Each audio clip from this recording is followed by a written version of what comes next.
Chapter 11. The new kid, Mr. Lynch, the orderly had called him, was having a rough time of it, Musa thought as he watched the convulsing form being dragged away. He had some empathy for the man, having had his own experiences with the horror fest that was the bleeding effect.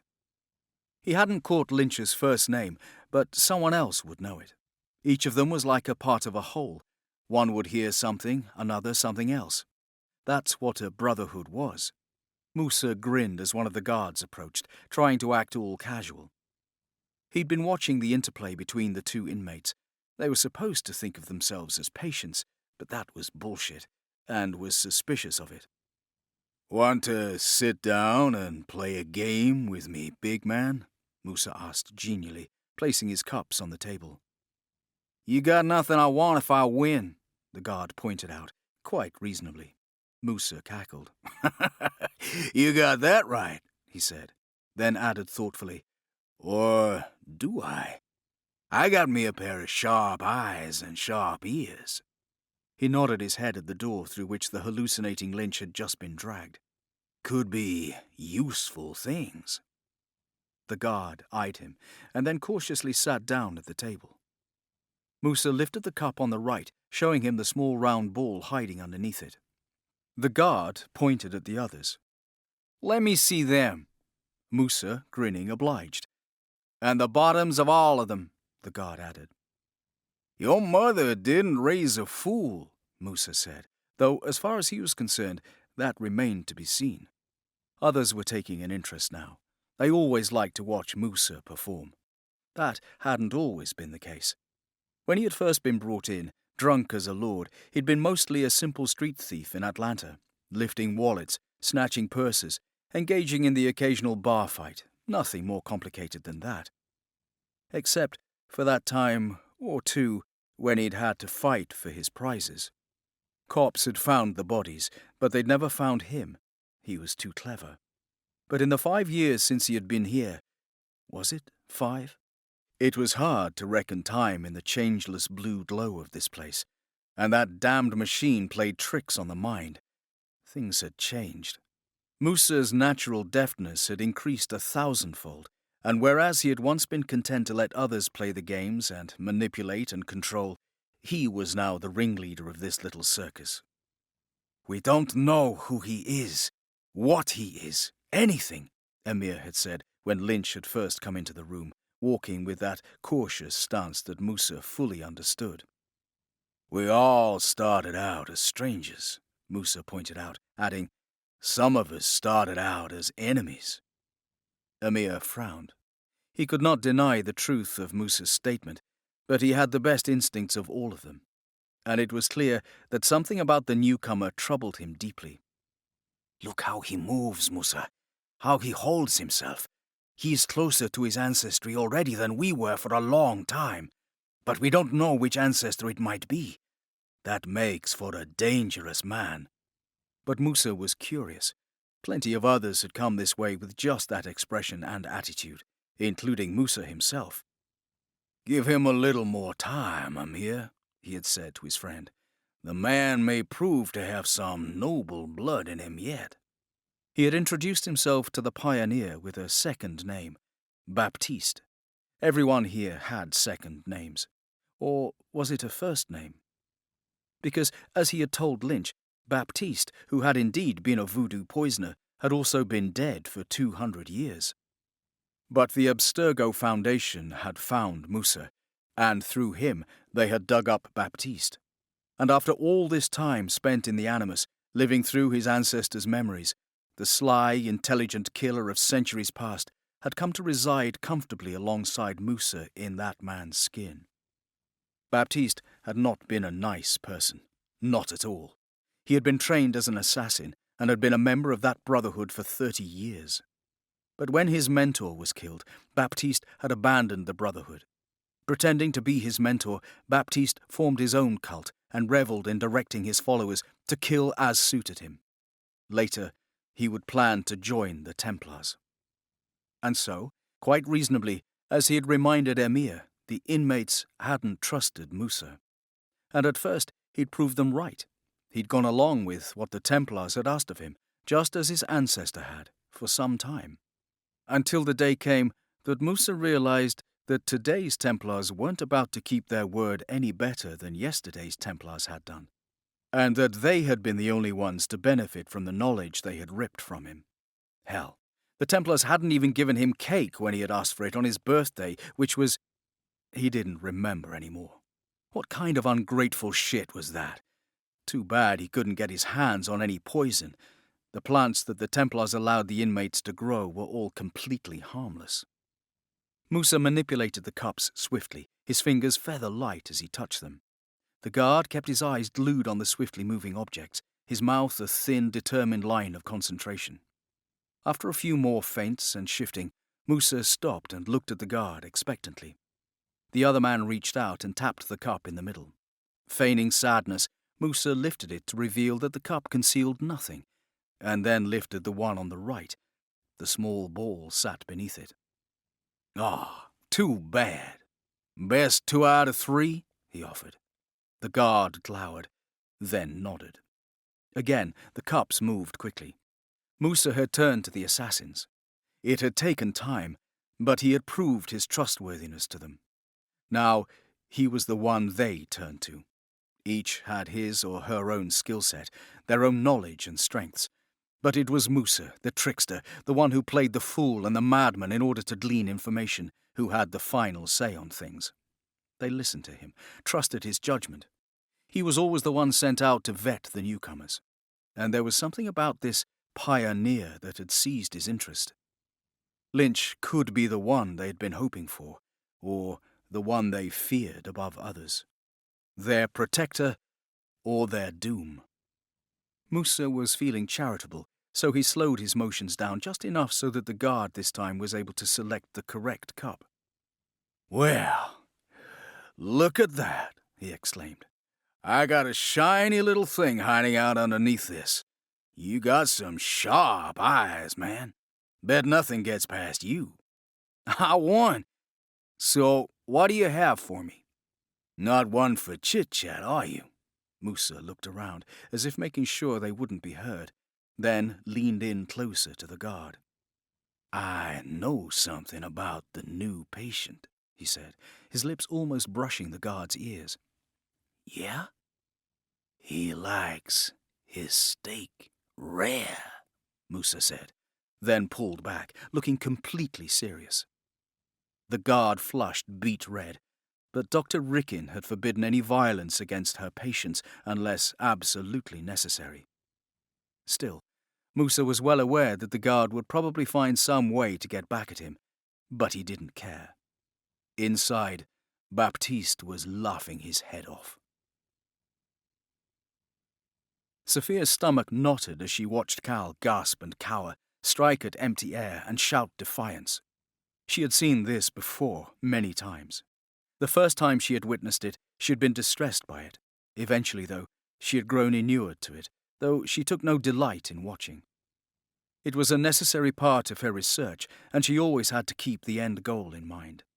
Sophia understood that this manifestation of the bleeding effect was terrifying and also physically painful for the patient. She also knew that it would pass with time, and that everything she knew about Cal's psychological state told her he was a strong candidate and would almost certainly suffer no lasting harm. But something about Cal's suffering felt different to her. Sophia told herself it was only because he was so important to the Templar cause right at this moment. "The bleeding effect is getting worse," she said to Alex, who was standing beside her watching the screen. "He's more affected by it than the others.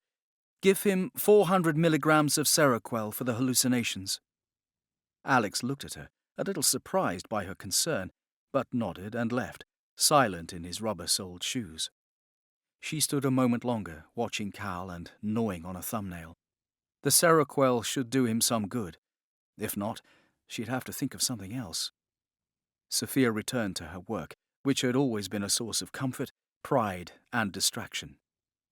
And, she had to admit, a way to get her father's attention and approbation.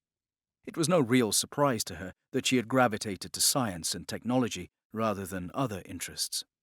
With the horrible shock of her mother's murder, her father had increased the amount of security in their 2 main houses in England and France, and brought in governesses and, later, formal teachers to instruct her.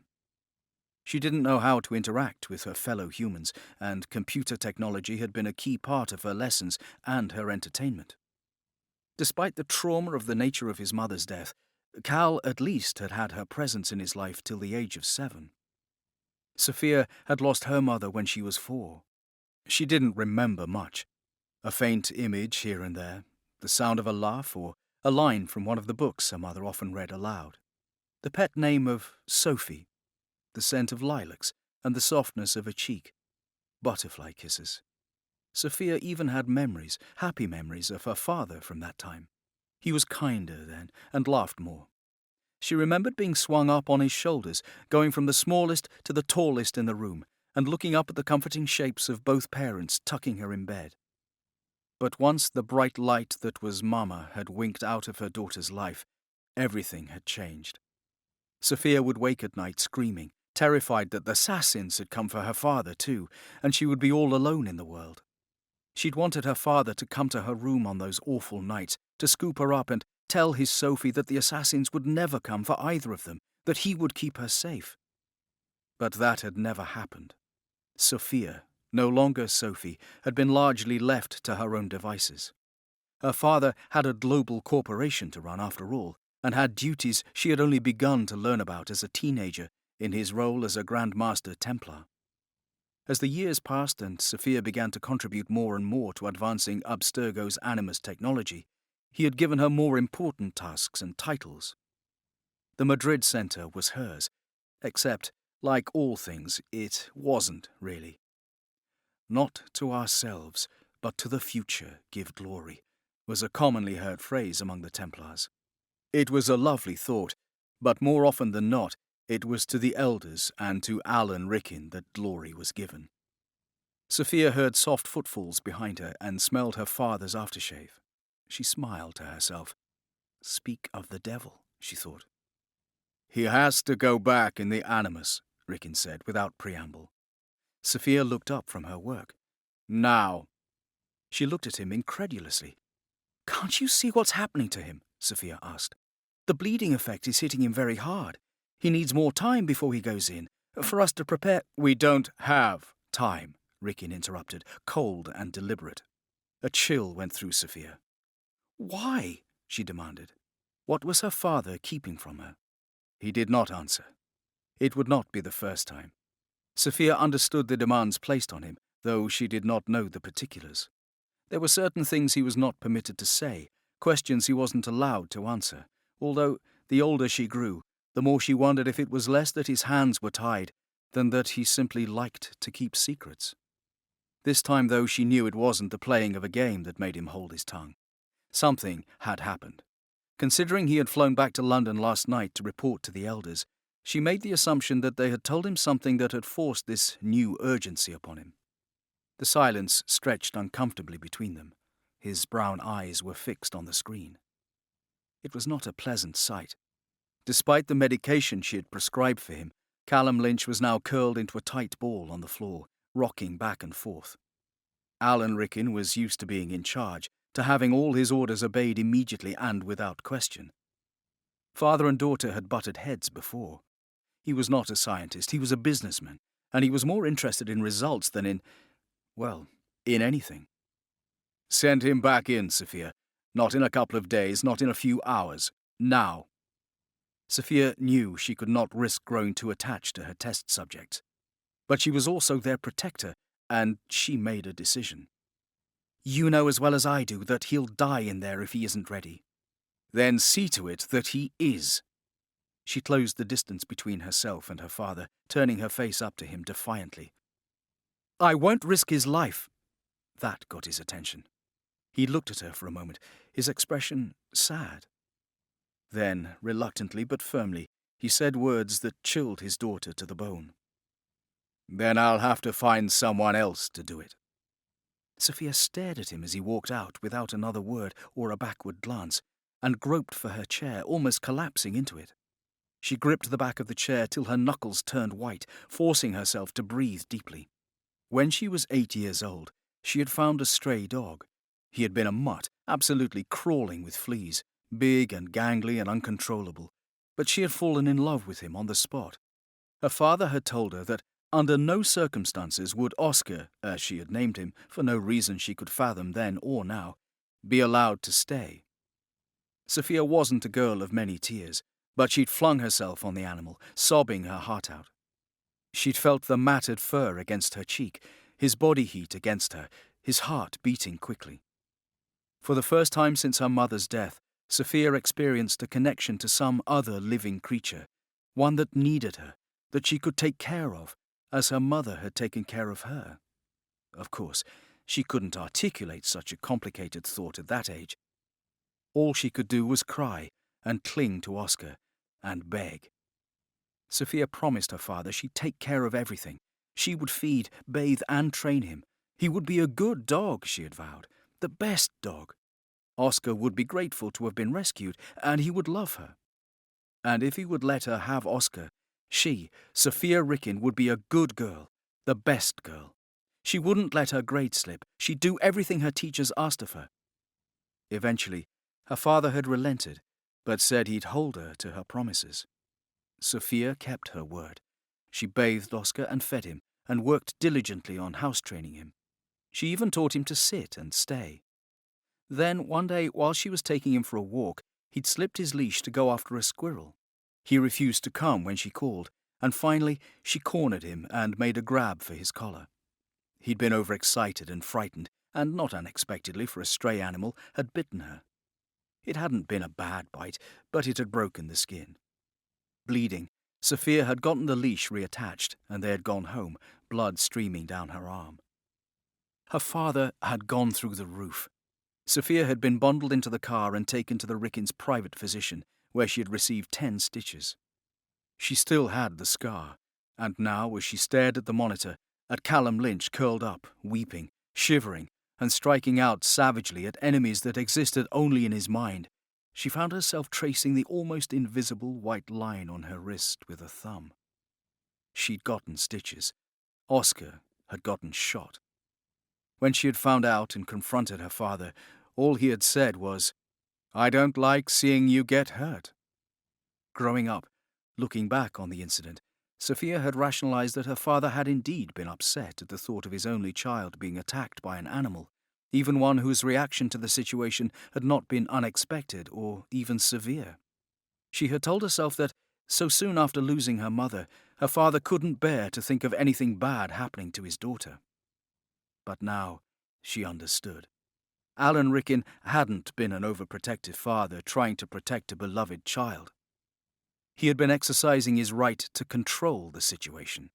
He had been telling her that he had the ability at any time, for any reason, to eliminate anything and anyone that was precious to her, if he so chose. Cal Lynch wasn't the first casualty of Alan Ricken's need to control his daughter's life. He was just the most recent. Chapter 12. Cal had revived and eaten. They brought another steak to his room, cut into pieces so that he wouldn't require a knife. He felt better after he'd had some food, and for a while he wondered if he'd beaten the hallucinations. But he hadn't. Now Cal stared into the room at the end of his, where the guards kept constant vigil. This time they weren't the ones regarding him. This time it was Aguilar. Cal was tense and alert, sweat coming off him in rivulets, but the assassin did not attack. He simply stared at Cal for a long moment, then stepped into his room, through the glass. Cal stared for a moment into his own face, but one that was harder, adorned with both scars and tattoos.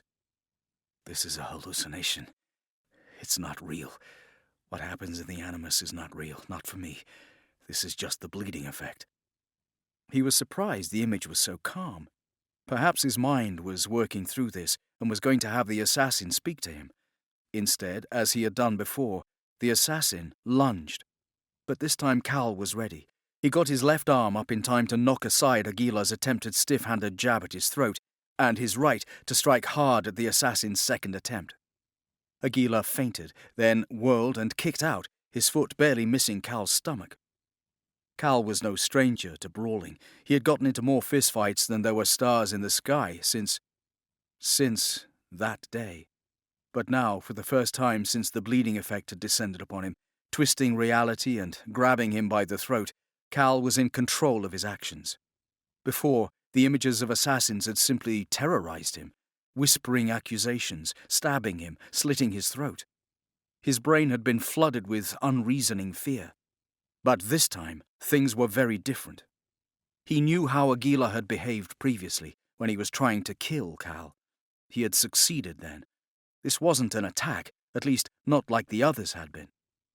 Dimly, Cal realized that this was sparring, training. Dodging a kick, blocking a strike, executing his own punches. He fell into the motions easily, comfortably. This kind of fight he knew. In this kind of fight he could hold his own. Abruptly he whirled, kicked out, and nothing was there. Cal paused, barely winded, and looked around the room. Was Aguilar gone? Then he felt a prickle at the back of his neck and turned around. He was no longer alone. Others were coming into the room now. They were his enemies too, but unlike the angry assassins who had descended upon him earlier, they wore crisp white uniforms instead of hoods. This was not a hallucination. They were coming to put him back into the animus, but he would not go quietly. 2 orderlies approached him. Adrenaline shot through Cal. He couldn't go back there, not again. Even the hallucinations were better than being grasped by the arm and being plunged back into a dead man's memories. Cal darted forward, seizing the first orderly, and slammed his face into the wall. He whirled, headbutting the second, then blocked a blow from the first one, seizing his arm and flipping him over to land on his back. 3 guards now raced forward, carrying batons instead of hidden blades. Cal took down the one on his left first. He shoved his arm into the guard's elbow, and the black-clad man stumbled.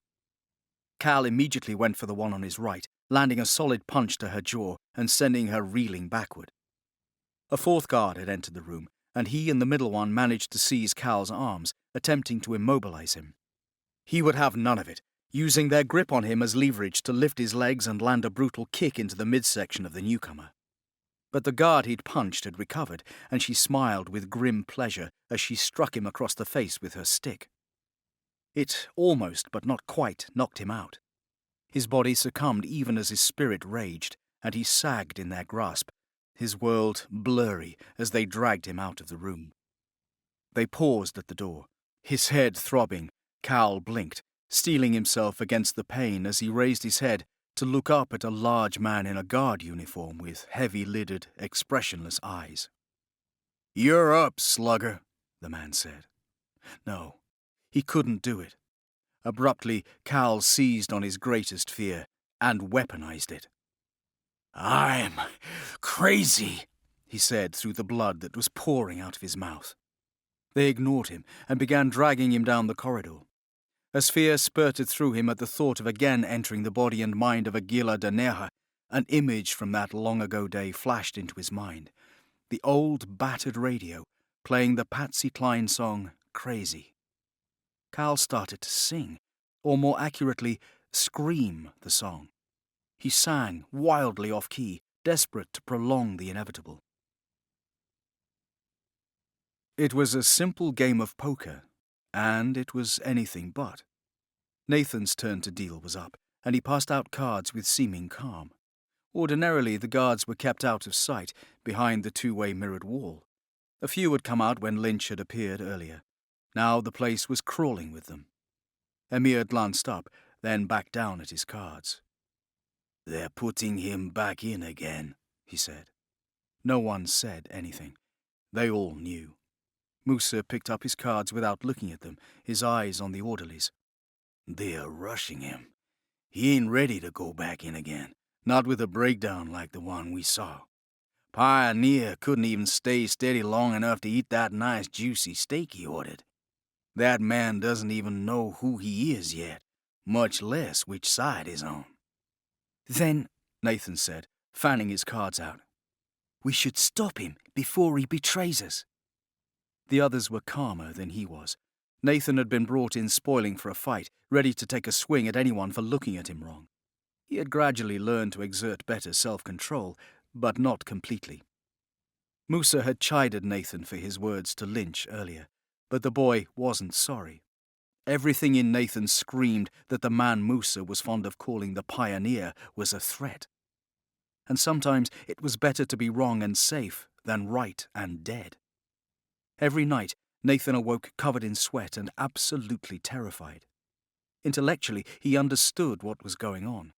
Dr. Rickin called it the bleeding effect, and suggested that since Nathan was younger than most of the patients at the centre, the effects might manifest more intensely with him. "A man who is 50 has lived with himself for more than twice as long as you have," she had told him in her calm, gentle voice. "He has more memories that are his own. Therefore, he has more to draw upon to remind himself of his own identity when the lines begin to blur."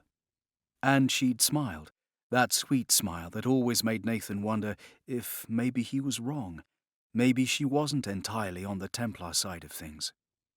And even if she was, maybe the Templars weren't so bad. Of course, that wasn't really him. That was bloody Duncan Walpole, traitor, sticking his nose in where it didn't belong. Second cousin to Robert Walpole, Britain's first Prime Minister, Duncan Walpole, born 1679, died 1715. It sickened Nathan to think that any part of that man lived on in him. Duncan Walpole was a turncoat, just like Baptiste had been. But at least the voodoo poisoner had a right to his anger. He had been born a slave, and later had felt betrayed by the Brotherhood. By contrast, Duncan had lived an easy life. He had followed the path of a naval officer, but was an arrogant, self-centered prick who balked at taking orders. Unhappy with the Navy, he had been seduced by the ideals of the assassins. It had appealed to his better angels, but even in a brotherhood where everything is permitted, the spoiled Walpole eventually grew discontent. He again challenged the older members of the Brotherhood and nursed grievances, most of which were imaginary. Given an assignment in the West Indies, Duncan learned everything he could about the local assassin guild while he was there. Then, once he had obtained enough information to be valuable to them, Walpole contacted the Templars, who knew exactly how to flatter him and pay him. Nathan had been in and out of school because he was always picking fights. An almost stereotypical East Ender, he'd fallen in with a gang and dealt drugs for a while. The gang leaders sent him to peddle drugs near the local schools because he looked so sweet and harmless. Harmless until he lost his temper. He'd beaten one member nearly to a pulp with his bare hands. "You'd know about such things, wouldn't you, Nathan?" Emir said now. Once it would have been an insult. Once Nathan would have taken it as a challenge. Now he knew it was an acknowledgement of what, or who, Nathan had to live with every single day. And night. Nathan forced himself not to shiver. He didn't want to be like Duncan. He wanted to be better. He wanted to be more like Musa, or, when he was feeling particularly hopeful, like Lynn or Emir. The two of them, as far as he knew, had no skeletons in their closets. Knowing how despicable his ancestor had been was why Nathan was always so suspicious of any newcomer. "Guilty until proven innocent," he'd been known to say. "And let's face it, we're all guilty." Nathan trusted Musa's judgment. More than any of them, even the level-headed Emir, he seemed in harmony with his two sets of memories. He acted like a buffoon for the benefit of the guards, but in reality, he was the sane one.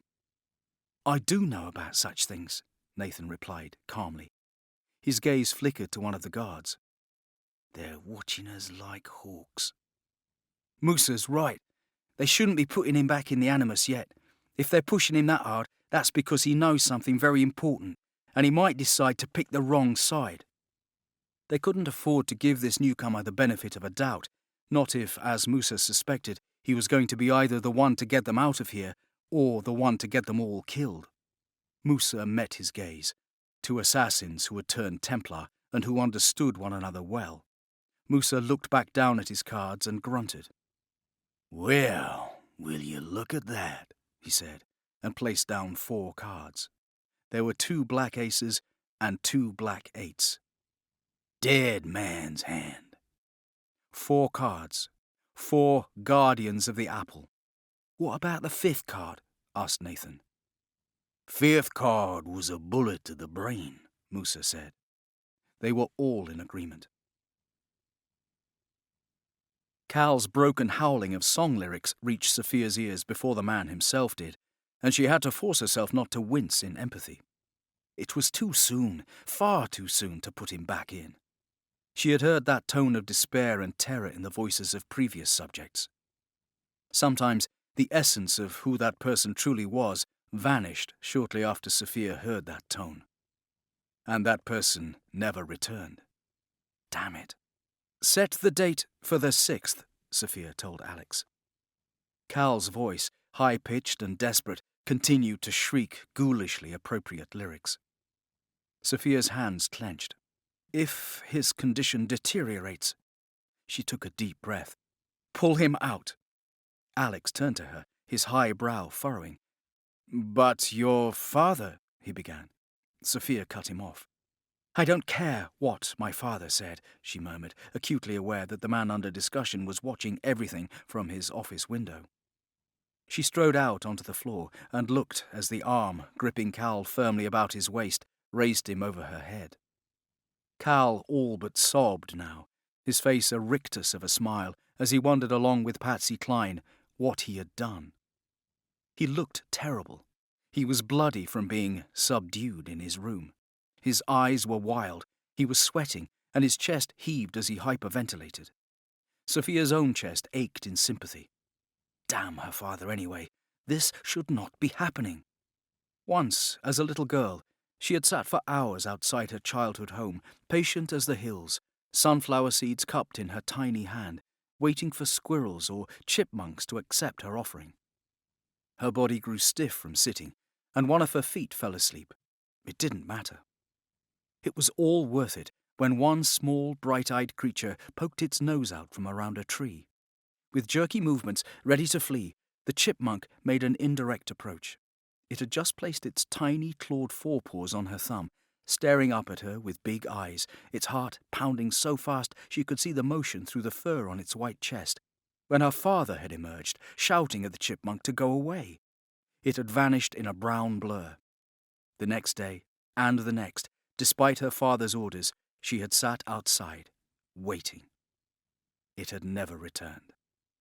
Cal bore more resemblance to a wolf than a chipmunk, but he too was wary, and he too had started to trust her, she believed.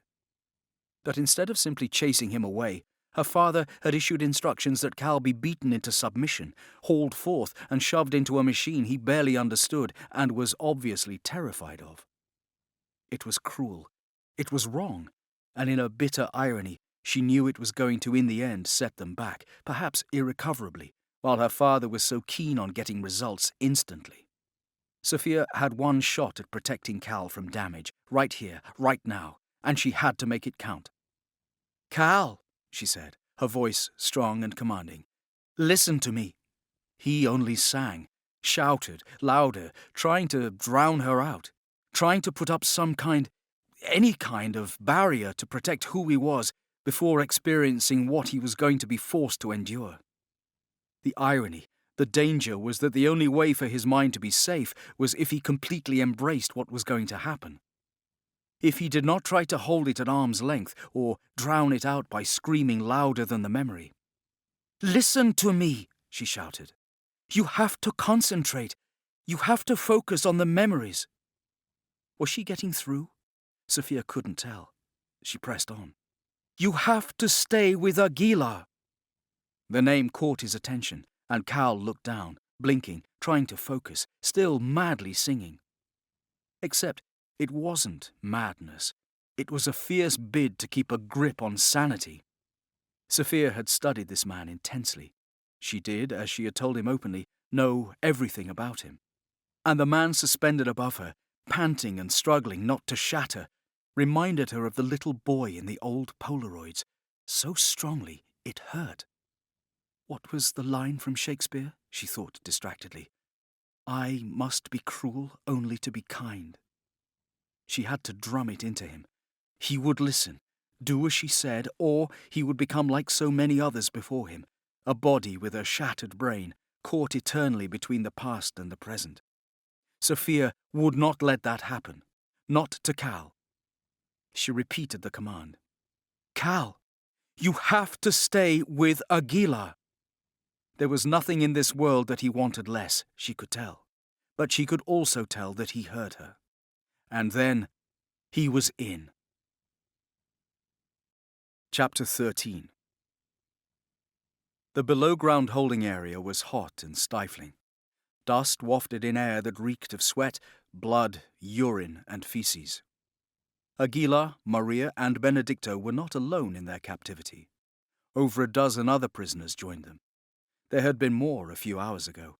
Guards had come for them, a few at a time, marching them out and then locking the metal gate behind them. None, of course, ever returned. Aguilar knew what the assassin's crime had been.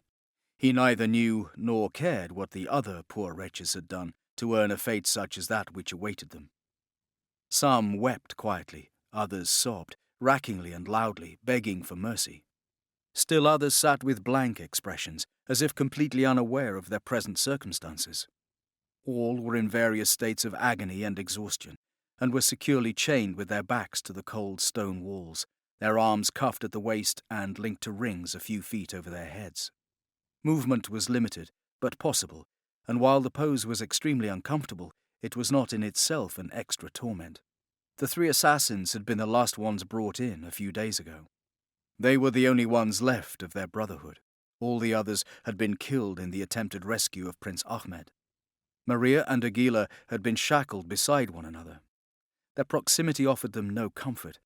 Aguilar was furious with himself. He and Maria had come so close to escaping with the boy.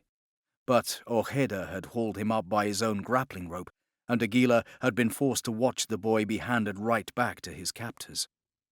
What was 1,000 times worse was discovering that Maria had not been able to elude the Templars. He was resigned to his own fate, as he had been ever since his family had perished at the hands of the massive, implacable Ojeda, and he had joined the Brotherhood to avenge them. If only Maria had escaped. They had fallen silent hours ago, and now she stared ahead, her eyes focusing on nothing. Then she spoke. "Soon they will march on Granada." "Sultan Mohammed is weak," Aguilar replied. His mouth was as dry as the sun-baked earth, and his voice was a raspy croak. The ever-compassionate Templars had reasoned that their prisoners would be dead soon, and what did a corpse need with water? "He'll surrender the apple and betray the creed for the prince's life. He loves his son." She had turned to look at him while he spoke, her chains clanking soft. Now she gazed at him with that blazing intensity that was as much a part of her as her hands or her voice. "Love makes us weak," she said, her voice shaking ever so slightly. Aguilar couldn't tear his gaze from her. He had not been able to, really, since the first time they had met. He shifted position so that his whole body turned to hers, and ignored the pain his battered frame expressed at the movement. There was so much he wanted to say that had remained unsaid, but in the end, the words were not needed. She knew, and so did he. Instead, he found different words coming to his lips. There was only one thing to say at this moment. Maria knew it too. The Templars had taken everything from them. There was only one thing left that they couldn't take, no matter what they did to their bodies. She spoke at the same time, together with him in this as they had been in so many things before the sun had dawned on their final day. In unison, they repeated the vows each had made, separately upon their initiation. "I would gladly sacrifice myself and everyone I care for, so that the creed lived on." Her eyes were wide, unblinking, and he could see the pulse in her throat even in the dim light that filtered through holes above. Aguilar's own heart leapt, even now, to see the passion in her eyes. She lived every moment, every breath with that passion, and now savoured it more than ever. Aguilar leaned forward, straining against the chains to reach her one last time. She did the same, but the Templars, it seemed, had been unkind unintentionally, for once. The chains were but an inch too short. Maria and Aguilar would not even be allowed a final kiss before they tasted that of the heretic's fire. They heard the metal door open, the tramp of boots. The red cloaks were unlocking the prisoners' chains. It would not be long now. Bound at throat, wrists and feet, they were hauled up. Aguilar bit back against the hiss of pain as his body was forced into movement after being obliged to be still for so long. Side by side as they ever had been, Aguilar and Maria faced the door. "When I die today," she said, her voice taut but strong, "do not waste your tears." He wouldn't. Simple tears would never do this remarkable woman even a shadow of justice. The only drops that he could shed that would properly mourn her would be those of his own blood. They were marched upward along a slanting corridor, up to the sunlight and the heat and the dust, straight into a carnival of insanity. Aguilar's head was laid bare for the sun's harsh rays to beat upon, as was Maria's, revealing rows of braids. All three of the assassins' hoods had been pulled down, robbing them of any mystery or hint of anonymity. The only hoods worn were those of the executioners, who stepped to either side of them, two muscular men whose faces were hidden by black cloth. Cal blinked. He could see both the crowd clustered around him and the lab assistants at their stations, and of course, the angel's face, a pale oval of both aloofness and concern. Superimposed on both these images was a memory, short and sharp, of sitting on the floor in his cell, sketching like a man possessed, the crude charcoal drawing of a large, broad-chested man with a black hood. "Stay with it, Cal," came the angel's voice, and Cal fell back into the place of pain and heat. Ahead of the group of prisoners strode a cluster of churchmen, clad in white vestments, their mitres perched atop their heads as they bore their croziers in front of them. They waved blessings at the throngs, whose cheers were muffled at first, growing increasingly louder until the assassins were buffeted by the noise. Drums thundered in their ears, adding to the cacophony and the sense of disorientation. Blinking in the bright light, Aguilar beheld bizarre costumes, people who had painted their faces strange colours, and row after row of spectators shouting hate-filled epithets at them. He wasn't sure of the purpose of it. Maybe those who capered about, dressed as demons, were performing a sort of passion play, or were trying to ward off evil spirits summoned by the death of so many sinners. Or perhaps it was to frighten the sinners themselves, to give them a foretaste of what surely must await them in hell. Indeed, the red cloaks were placed in the unusual role of being the assassins' protectors, as a wild crowd struggled to reach the prisoners, wanting to tear them to pieces with their own hands. Aguilar only pitied them. "If you only knew," he thought, "that you are cheering for the deaths of those who would defend you." They too were prisoners of the Templars, but they wore their invisible chains unknowingly. Walking in front of Maria and Aguilar, Benedicto twisted around to look at them. His face was calm, peaceful. "We die today," he assured them, "but the creed lives." Aguilar envied him his tranquility and his certainty. The three of them continued to be shoved forward, stumbling up steps to an enormous open platform to be confronted with the true reality of their approaching, agonizing deaths. Stakes were affixed to the platform, and at their bases were piled huge bundles of twigs. Elsewhere were large barrels of oil, beside which one of the costumed tormentors stood at attention. The arena had been constructed for a solitary purpose, the torture and execution of heretics, and was much larger than Aguilar had expected it to be. Hundreds, perhaps thousands of spectators crowded and overflowed 3 levels of seats on all 4 sides. Yet, despite the other heretics that had kept them company in the prison below ground, only the 3 assassins had been brought up. Clearly, their deaths were meant to be the highlight of the event. Gazing down from a high scaffold above them were the inquisitors, crosses around their necks. With a pang of guilt, Aguilar noticed that, standing to one side, was the young Prince Ahmed the assassins had tried so hard to rescue. In the centre, on what could only be called thrones, sat 3 imposing figures, all with stern, judgmental expressions. Aguilar recognized them all. King Ferdinand and his wife Isabella, the former Queen of Castile, and Tomás de Torquemada, the Grand Inquisitor.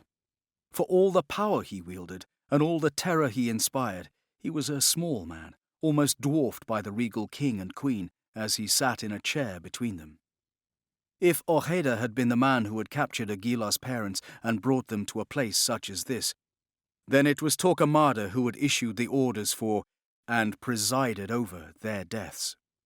Pure, undiluted hatred rose in Aguilar at the sight of the man. Aguilar had made it his business to learn everything he could about the Dominican friar. Torquemada had advanced swiftly through the ranks at a young age, becoming a prior at the monastery of Santa Cruz in Segovia. It was there he met the woman who now sat on her throne, staring with loathing she did not attempt to disguise at the assassins now ascending to the platform. Torquemada had been advising Queen Isabella most of her young life, becoming her confessor. He had even convinced her to marry King Ferdinand in order to consolidate a power base that Torquemada and the Templars could draw upon and manipulate for their own purposes. His adoring chronicler, Sebastián de Olmedo, enthused that Torquemada was the hammer of heretics, the light of Spain, the saviour of his country, and the honour of his order. Aguilar wondered which order de Olmedo meant, the Dominican or the Templar. Now the Grand Inquisitor rose, his tonsured pate gleaming in the sun, his tiny eyes and harsh mouth radiating his disdain. He looked over the three assassins as his queen did, with contempt, not seeing human beings, only enemies. Not enemies of God, as the Templars so wanted the populace to believe, but enemies of the Templars and their quest for absolute domination of the human race. He stepped forward, standing remarkably straight for a man of 70 years, and lifted his hands for quiet. His voice had grown no weaker with age, it seemed. It was strong and thrummed with certainty. "Do not think that I have come to bring peace upon the earth. I have not come to bring peace, but a sword," Torquemada quoted from the Bible. "I will make mine arrows drunk with blood, and my sword shall devour flesh. They shall die grievous deaths. They shall not be lamented." As he spoke, the three assassins were taken to the stakes and roughly shackled to them.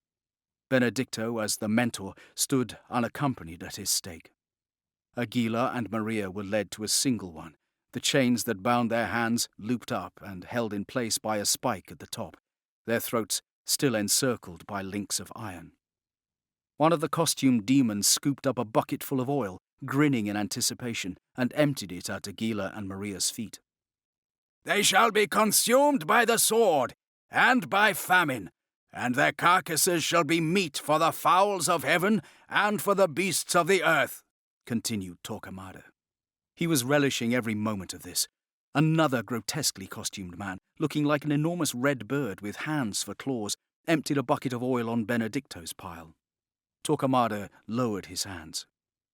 "For decades," he continued, "you have lived in a land torn apart by religious discord, by heretic vermin who think freedom of belief is more important than the peace of a nation. But soon, thanks to God and the Inquisition, we will purge this disease, and God will smile on you again, for only in obedience can there be peace." The crowd went wild, cheering and flailing in their excitement. "How comforting it must be to think it is this simple to end discord," Aguilar thought. His gaze travelled from the deluded crowd and Torquemada's posturing to land on Ojeda. The other man stared at him, expressionless and cold. "Do you recognize me, you son of a dog?" Aguilar thought. "Do you remember what you did? Are you pleased to be here so that you can complete your twisted task?" Ojeda's ugly face contorted even further into a deep scowl. He swung himself off his horse and accompanied one of the bare-chested, black-hooded executioners as he went up to the platform toward Aguilar and Maria. Torquemada smiled benevolently, sharing the crowd's joy. "The sinners before you sought to defend the heretic Prince of Granada, the last heathen stronghold in our holy war. And so, today, before our king and queen, Ferdinand and Isabella," and he turned and bowed, just deep enough to be respectful, without being obsequious. "I, Torquemada, swear that we shall wash ourselves clean in the holy fire of God." The executioner had reached Aguilar and Maria's pyre. He bent to shove a spike through a link in their lower chains, securing them to the platform. Aguilar was having none of it. His mentor and even his Maria might be resigned to death today, but he would resist it to the last moment, and he kicked savagely at the executioner. The man reeled back, but recovered quickly. He was angry now and drew a dagger, intending to impale the assassin's foot to the platform instead. But Aguilar was too nimble, jerking his feet out of the way at the last minute, and the dagger embedded itself solidly in the footrest, resisting the executioner's frustrated attempts to pull it loose. Ojeda tried nothing so elaborate, instead stepping in and almost casually landing a solid blow to Aguilar's stomach. Aguilar doubled over, prevented from curling into a fetal position only by his restrained, still raised arms. He was glad now that the Templars had given them nothing, not even water. He did not want to give his enemies and the ecstatic crowd the pleasure of seeing him vomit. "You will watch your mentor burn," Ojeda promised, looking from Aguilar to Maria and then back. "And then you will die the slowest." He smiled cruelly and added, "Just as your parents did." Aguilar tensed. So, the Black Knight had recognized him after all. "They suffered and they screamed," Ojeda continued. "I watched them turn to ash then, and I will watch you do the same now. Your filthy lineage dies with you." As Ojeda picked up a torch and strode to Benedicto's stake, waiting while a bucketful of oil drenched the mentor's pyre, Torquemada cried, "Behold God's will! I am Alpha and Omega, the beginning and the end. I will give unto him that is thirsty a fountain of the water of life." Unable to hide a smirk of satisfaction, Torquemada, his eyes on the mentor of the assassins, made the sign of the cross. Standing, barely breathing, Sophia's entire being was focused on the holographic images of Ojeda, Maria, and Torquemada, reenacting a scene from over 5 centuries ago. Incredible, what the assassins were capable of enduring. Admirable, the lightning speed with which they could assess a situation and figure a way out of it. With the attention now on Benedicto and Ojeda, Aguilar acted, kicking with all his strength at the hilt of the dagger impaled through the chains at his feet. Trapped between his ankle manacle and the sole of Aguilar's boot, the hilt came off.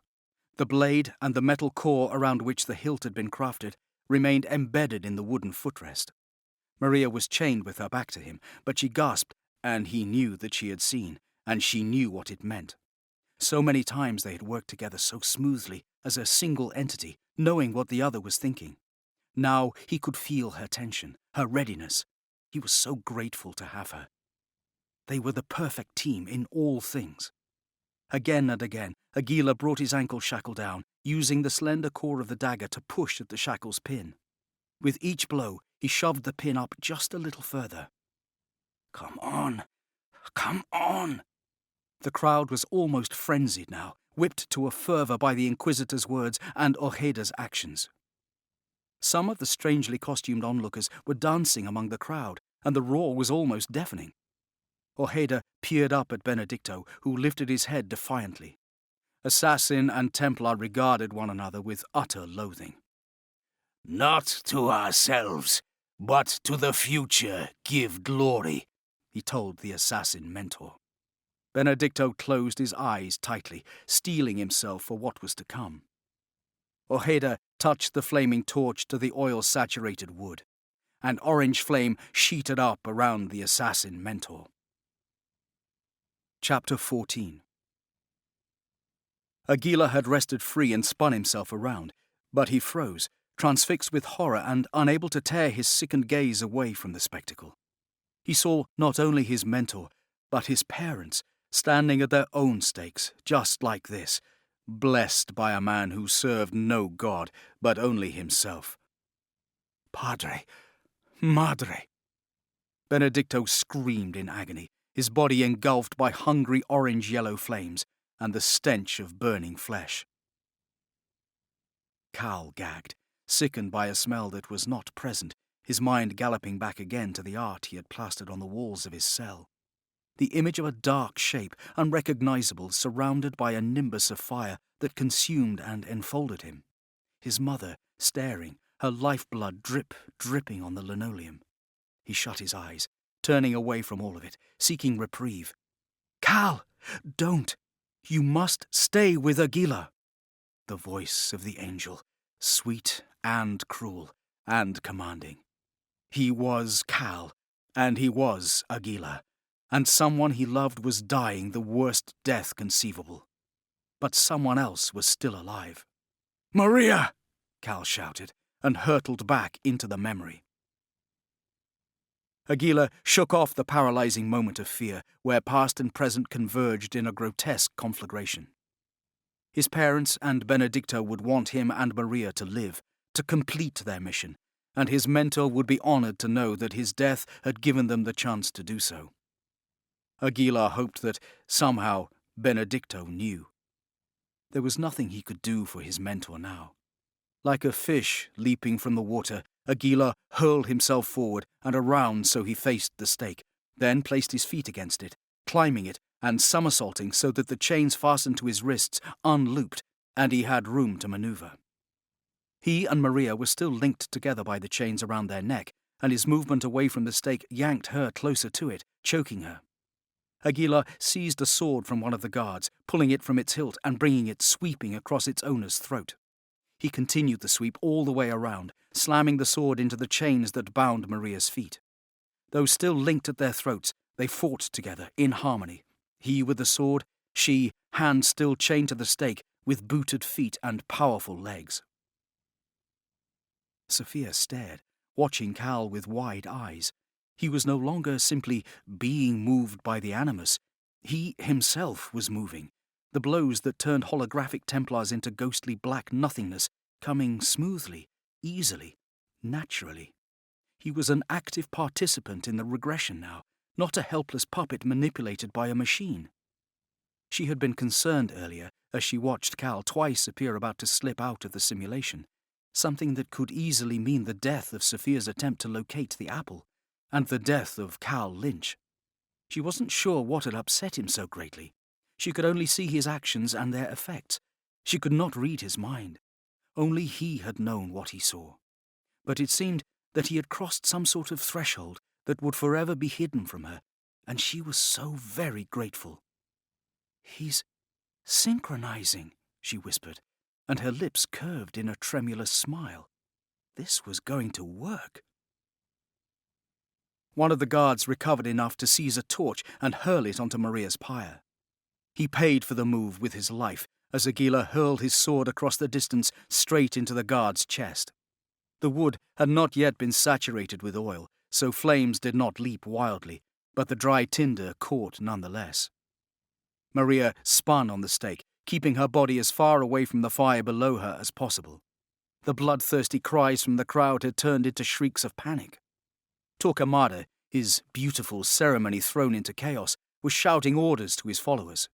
The flames were starting to climb now, and with a fierce growl, Aguilar ran towards Maria's stake at top speed, slamming his shoulder into it with all his strength. The wood groaned in protest as the stake cracked free and toppled. Maria twisted, hitting the platform hard. Aguilar reached down to her. Maria's eyes flew wide at something behind him, and she pulled him down instead.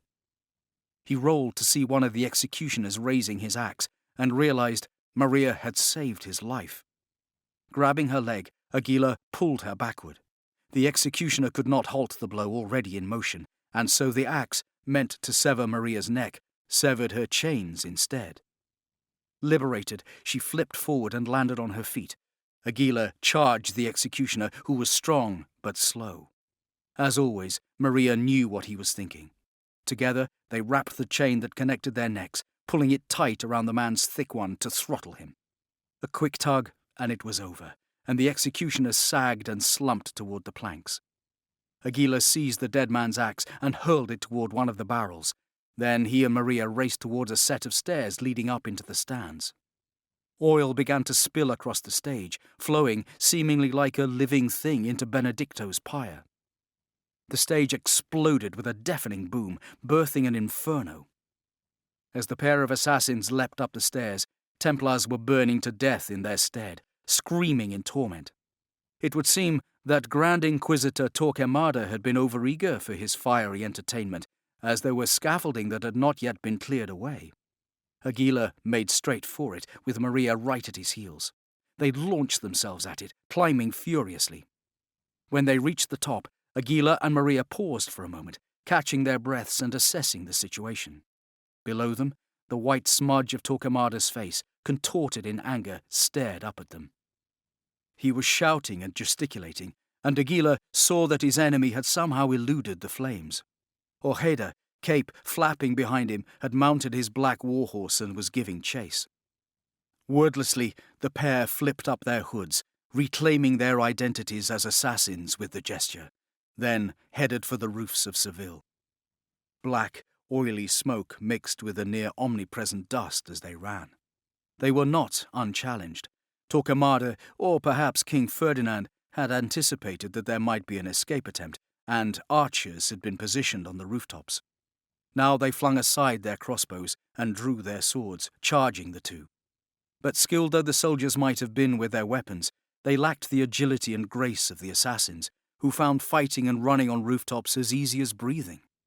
Mindful of what had worked so well before, Aguilar wrapped his wrist chains around an enemy's sword, twisting and snapping one of the links. The guards were easily knocked off balance, toppling down into the maddened crowd below, who was seeking an escape from the flames. Others arrived to take their places, though, and it was immediately apparent that these were not ordinary guards. Torquemada had sent Templars after them, too many for two assassins to defeat. Still attached by their neck chain, Maria and Aguilar raced to the edge of the roof and leapt off, sailing over a gap to land on a sloping, brick-tiled roof. They slid down on their backs, looking ahead to a narrow buttress, and launched themselves toward it.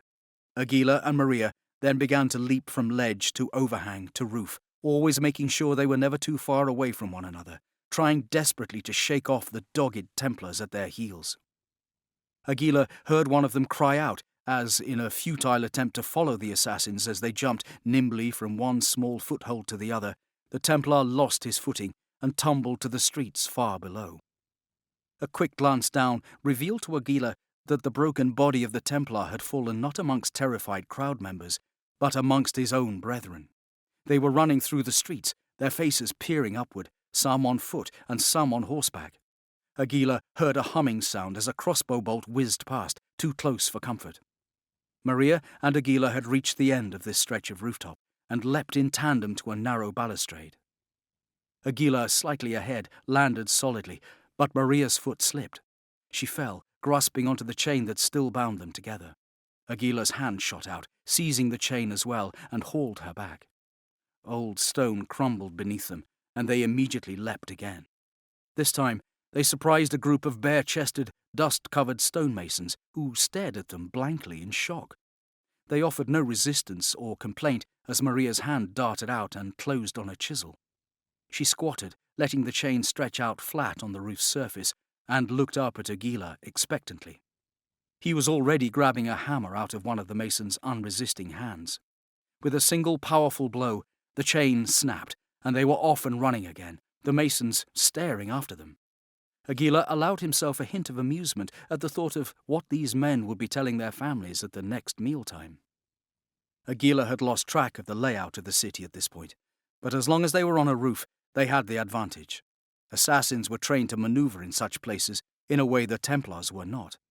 But the Templars did have numbers, and it now seemed they were swarming in every direction, like insects emerging from their nest to descend upon their enemies. Aguilar and Maria jumped through crenellations onto a flat roof. A church, Aguilar realized absently. They had barely landed when a Templar appeared, racing after them. He launched himself at Maria, slamming into her, and the two tumbled down into a courtyard below. She recovered quickly, but so did her foe. Maria easily dodged his sword strike, darting forward to seize his overextended arm and turn it, and the sword it grasped to strike the staff of a second Templar coming up behind her. A quick jab to the abdomen laid the second Templar out on the stone, and Maria made short work of the first. A level above her, Aguilar lithely sprang from bridge to parapet to roof, supple as a cat. Half a dozen Templars descended upon him, but he was ready. A few short minutes ago he had been staring at certain death. The memories of his family had threatened to overwhelm him, but he had pushed them back and not surrendered to grief or fear. Benedicto's execution by fire had been horrifying to witness, but it had bought Aguilar the precious time he needed to free himself and Maria. He had been thirsty, hungry, exhausted. He had even tasted the first prickling of despair, but now he was not about to let a mere handful of Templars become an obstacle. Aguilar's blood sang, and he felt alive, so alive, and when they descended upon him, it was child's play to strike one down with a whirling, leaping kick, seize his staff, and turn with a fierce, demonic grin of pure relish to fight off the other 5. This was his heritage. His parents lived through him now, and he would not dishonour that gift. Maria appeared beside him as the lone remaining Templar gasped out his last breath. Their eyes met, and she jerked her head toward the next roof. No sooner had they made the jump than Aguilar caught a flurry of movement over his head. Running along the ledge above them was a line of Templars, firing down at them. Chapter 15. It was time to go down instead of up. This time, when they reached the edge of the roof, Maria dropped to the sloping stone arch of a balcony's roof and swung herself inside. Aguilar followed. They crashed through the wooden slatted door and tore through a small, long room. The church attendees screamed and dove for cover. Without even slowing, Maria and Aguilar leapt out the next window they saw and clung like burrs to ledges about 6 inches wide. The overeager Templar who followed them missed the handhold and plunged downward, screaming. Up they went, leaping from a ledge on one building's side to a higher ledge on the one about 6 feet away, zigzagging steadily upward, to emerge on the front of the great cathedral. They were afforded a splendid view of the city, and a more sobering one of the now dozens of Templars, on other roofs and at street level, who had come to join in the hunt. One of them Aguilar saw was Ojeda. Their eyes met, and the Templar shouted incoherently, kicking his great warhorse violently and plunging toward the church. Aguilar heard footsteps behind him. Planting his feet on the narrow ledge, high above the city streets, he turned and bodily seized the charging Templar, using the man's own onrushing motion to hurl him down to the stone street. He hauled Maria up beside him, and they turned, racing across the flat, wide-open top of the church. Templars were crawling up the sides now. Maria, running full tilt, slammed the top of her boot underneath one's jaw, lifting him up and breaking his hold on the side of the roof. They had to throw the Templars off somehow. Pausing to catch his breath, Aguilar looked down at the lines of rope that stretched between this building and the one nearest it. They had been erected so that colourful banners could be hung from them, but they appeared to have been tied off solidly. There was only one way to find out. He steadied himself and jumped, right foot landing on one rope and then his left on the next. Maria followed him, and the two raced across the taut ropes as effortlessly as if they were leaping from stone to stone across a river. A furious bellow came from behind and above them. Somehow, Ojeda had managed to bring his horse through the church and out onto its flat roof. An instant later, Aguilar's next step landed on air. The Templar had sliced the rope free. Aguilar reached out, grasping it as it passed. Maria fell with him, clinging to his leg as they swung crazily, without direction, slamming into the shutters of a closed window and smashing the delicate wood to pieces as they tumbled inside. Scrambling to their feet, Maria and Aguilar pelted down a corridor. Up ahead, running figures came to meet them. They veered abruptly, dashing down another hallway to the left into a storeroom of privately owned weapons, and a pair of guards coming from a door on the far end of the room. Maria balled up her fist and punched one square on the jaw. He stumbled backwards, shaking his head and blinking. Aguilar quickly dispatched the other in a similar fashion. Each assassin seized a bow and an arrow. Back to back, as they had fought so many times before, they faced in opposite directions, and each fired an arrow directly into the chest of a Templar. Maria sprinted for the door Aguilar had been facing, while he turned around once more and sent another arrow singing into a foe. The door opened onto a walkway that ran along the entire side of the building. A red cloak with a sword swung at Maria, but with her usual grace she ducked, grabbed his sword arm, pressed it against the railing, and pinned it there savagely and efficiently with an arrow that she shoved the entire way through the man's arm. Emerging from the door, Aguilar fired an arrow at the Templar racing futilely to help his companion. More and more of them were coming onto the walkway, seemingly crawling out of the woodwork. Aguilar released shot after shot, turning one way and then the other, while Maria dispatched the ones who came too close for him to shoot. At one point, she turned to him, her eyes bloodshot from the smoke and strain and exertion, but still smouldering with the raw excitement she always experienced when the two of them fought side by side. He knew his own eyes were bright with intensity as their gazes met for the briefest of instants, before he turned, slamming a red cloak with his elbow in the very same movement that he used to draw back the bow, and let another arrow fly straight and true. They raced down the walkway, leaping over bodies, and took a hard right into another room. It was not empty, but this time it was not crowded with Templars, only a nobleman and his family, who had clearly been sitting down to the midday meal when the sounds of fighting on their balcony had disturbed them. "Stay your blade from the flesh of the innocent," the first tenet of the creed. These people would come to no harm through him or Maria. Aguilar could only hope as he looked at a mother holding her child tightly, her eyes enormous with fear, that the Templars who would pursue them would leave the family be as well. Even as he had the thought and was almost through the room, the shuttered windows crashed open. An enormous, solid figure burst through. Impossibly, it was Ojeda. The bigger man hurled himself upon Aguilar, shoving the assassin into the table. Maria snatched up a knife used to carve the roasted fowl and hurled it at a second Templar moving in on Aguilar, sword at the ready. The knife caught him in the throat. Ojeda whirled to stare at her, but she had already fled, and Aguilar darted through the door. They joined up a moment later, both racing as fast as they could down the long balcony beneath hanging laundry, drying herbs, and other symbols of ordinary life. The assassins knew they couldn't simply outrun Ojeda. They were pushing their limits, first fighting to rescue Ahmed, then languishing in prison without food or water, and then fighting their way to freedom. Ojeda had had opportunities to rest and eat. He was a large man, but he was startlingly fast. He would simply run them down. Even as Aguilar had the thought, he risked a glance back to see that Ojeda was within a few strides of seizing Maria.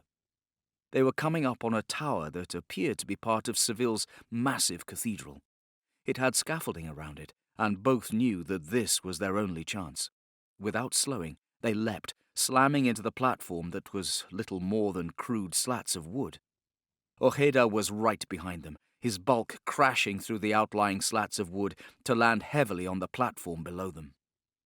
Maria gazed at him for an instant, then began to climb after Aguilar. There was nowhere for them to go but up. Ojeda recovered after a moment and continued to pursue them as they surged ever upward, craning their necks to find the next hand or foothold. Aguilar's heart slammed against his ribcage. His muscles burned with each movement. He refused to acknowledge their threats of cramping. He had been born into an assassin family, bound by blood and choice to the Brotherhood. His body was fit, strong and lithe, and under control of his will and his discipline. It would obey. But the Templars had spotted them. They too had been climbing, pacing them on nearby buildings and jumping onto the scaffolding. To anyone watching, it would appear as though the Templars had surrounded and trapped their prey. Even as the two assassins reached the top of the massive tower, the town spread out below them looking like a jumble of children's toys. A crossbow bolt sang across Aguilar's path, barely 2 inches in front of his face. Maria sped to the edge of the scaffolding and did not slow, launching herself off, spreading her arms wide and embracing the empty air. Aguilar glanced back over his shoulder at Ojeda. Cal's face furrowed, the tension in his body changing subtly. Sophia's breath caught as his eyes refocused, and realized that, in this moment, Cal had surged forward, displacing Aguilar. "No, please, not now, Cal." "Jump!" she shouted. "Jump!" Aguilar had done this many times before. It had been a key part of his training. Confidently, he ran off the scaffolding's platform, gracefully raising his arms, as if in a dance, as much at peace in this free fall as he ever was. Below was a market. He would land safely, as he always did. The white squares of the vendors' canopies raced toward him as Cal's arms pinwheeled, his body wrenching itself back from the rapidly approaching stone floor, from the perception of impending death. The arm holding him halted, and he hung limply in its grasp. "Complete desync!" barked one of Sophia's technicians, and her heart leapt in horror. "Get him down!" she cried, racing toward him, begging the universe. "No, no, don't let this happen!" Cal's unconscious body suddenly twitched, then erupted into full-on spasms, flailing frantically as the animus arm lowered him to the ground. Sophia crouched beside him, trying stupidly to still his frantic movements with her own small hands. "Where are the medics? I need help!" she cried. 3 of them were on the floor now, 2 holding down a leg each, 1 keeping Cal's head immobilized. Cal's body fought them fiercely, trying to buck and thrash. His eyes had rolled back into his head so that only the whites were visible. Ordinarily, Sophia, the researcher and scientist, would step back and let them attend to the patient. But this time, she stayed where she was, reaching out to grasp Cal's hand, holding it tightly in one of hers, while the other ran soothingly along his chest and shoulder. Simple human contact. Potent. Powerful. "It's okay," she whispered, blinking back tears that suddenly, unexpectedly stung her eyes. His face was flushed a dangerous purple hue, and there was foam dripping out of his mouth. "It's okay, Cal. Stay with me."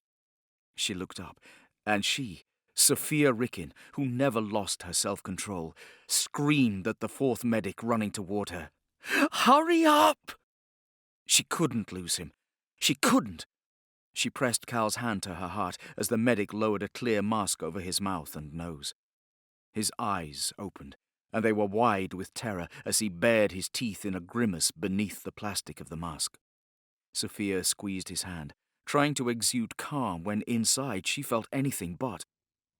"Look at me," she urged him, and the rolling blue eyes fastened on her. Something wet plopped down on his white shirt, making a darker spot. She hadn't realized she was crying. "It's okay," she whispered, and as his spasming slowed, she smiled, shivering herself as relief crashed through her. Chapter 16. Ricken was in his office, lost in thought and savouring a snifter of Hennessy Paradis Imperial, when his daughter stalked in.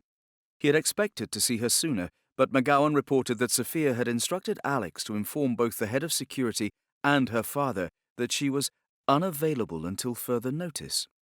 Ricken had accepted that, but with poor grace. It was reasonable for Sophia to want to take the time to find out what the hell had gone wrong, and to see to Lynch's safety. Now she was here, and he wanted answers. His daughter's anger was contained, but he had learned how to recognize it. It flashed now in her eyes, revealed itself in her body language, in the tight press of her lips, and the way she folded her arms when she stopped in front of him. But he was angry too. He'd watched her with Lynch, holding his hand, talking to him like he was a child. Or perhaps something else.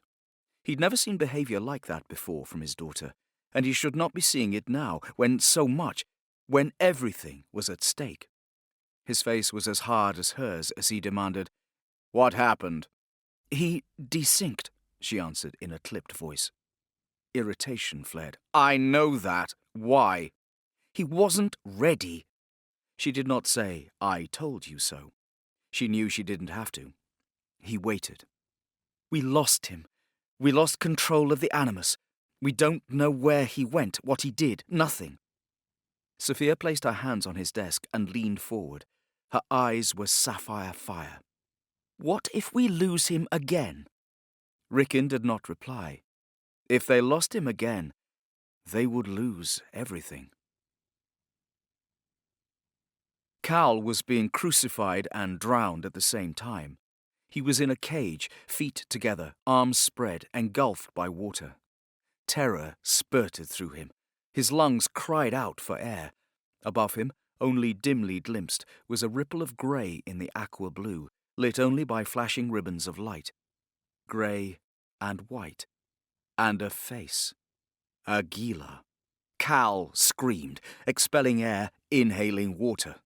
He blinked, his chest heaving. He was not immersed in the water, not now. He floated atop it, as an orderly patiently waited for his breathing to slow, for him to take another deep breath before steadily submerging him again. He recalled now, bits and pieces at least, about what had happened. The horror of smelling someone being burned alive, the sharpness and clarity of everything, and the speed with which Aguilar's mind raced. The rightness of the violence against the Templars who had performed such atrocities. The bone-deep connection of passion and trust between Aguilar and Maria. And the city laid out far below, with Templars on every side, and Cal had awoken to a mask over his mouth and nose, providing oxygen as he lay in the salty, body-temperature water. They'd said something about electricity and galvanic stimulation and something else, enough for him to understand that this was a treatment, not a torture. Cal wanted to have some measure of control and insisted they remove the mask, which meant that every half-minute or minute or so they'd pull him up. Dim blue light emanated from below him. The room was walled in black metal, with a band of low-level light running horizontally along it. The water steamed gently. If he had been there of his own free will and not strapped down in a damned cruciform cage, it might have been pleasant. He had no idea how long this had been going on, but realized that his ability to think was returning, and the hallucinations had ceased. So at least in this, the orderlies were telling the truth. They did not ask how he was feeling. He did not volunteer the information. On the 50th, or maybe about the 1,000th time that they pulled him up, a figure stood over him. But this time it was not Aguilar. It was Sophia, and he understood that she was real, and he wasn't sure if that was good or bad. Sophia was still fuming as she entered the recovery room. While she was appreciative of the funds the Templars sent her way for her research, and she could not have come this far without them, she had always done her utmost to stay out of the politics surrounding both the Templar Order and Abstergo Industries. Up until now, she'd largely managed it, a feat almost as remarkable as the one she hoped to achieve through Cal's help. She checked his stats before coming fully into the room, and was relieved to see he was recovering well. Sophia still wasn't sure about how she felt regarding her actions when he had desynced. The avalanche of emotion was foreign to her. "I can't feel my legs," Cal said, as Sophia stepped to the edge of the pool and regarded him. He was admirably calm, making such a statement. Now she replied in kind. "The paralysis is temporary." Cal seemed to accept that. "What's the bad news?" he asked. "You desynchronized. It caused a neurological split, but we got you through it." She paused. "This time." Cal looked at her, the reflections of the water causing light to dance and break over his body. His eyes were the colour of the pool, and they showed fear and pain. "I'm gonna die in there, aren't I?" Sophia didn't answer at once. She sat down beside him, crossing her legs and leaning forward. "No," she answered. "Not if you go in there of your own free will." She gave him a gentle smile. He turned his head away from her, staring up as the light moved back and forth across his face. "We can put an end to pain, Cal," she continued, speaking from her heart. "For everyone." "I can't do this," he said. It was not a cry of protest or despair. It was a simple, blunt statement, and Sophia found it hurt her. "Yes, you can," she replied. He looked at her now, wanting to trust her, but too wary to do so. That, too, brought unexpected hurt. She thought again of her childhood vigil, of wild creatures and taming and lost chances. Sophia took a breath and considered her next step. Her father wouldn't like it. It could backfire spectacularly, but something told her that it was the right thing to do. If he was to trust her, she had to trust him to understand what he was being asked to do. "I want to show you something."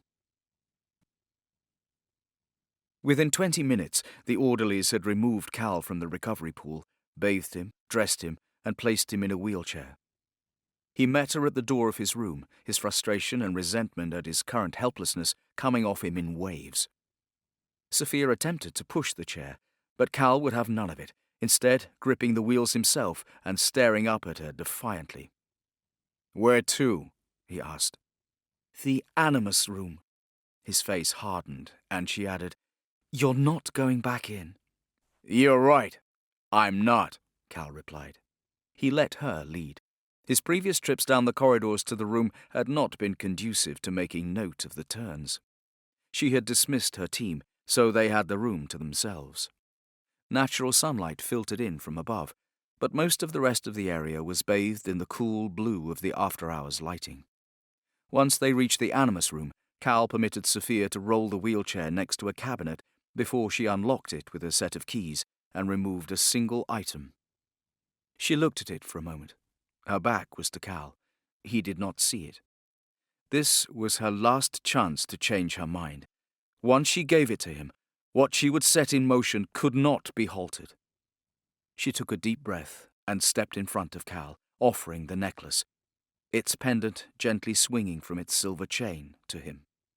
He looked at her first with mild interest, but as his eyes fell on the necklace, she saw recognition flow over his face like water.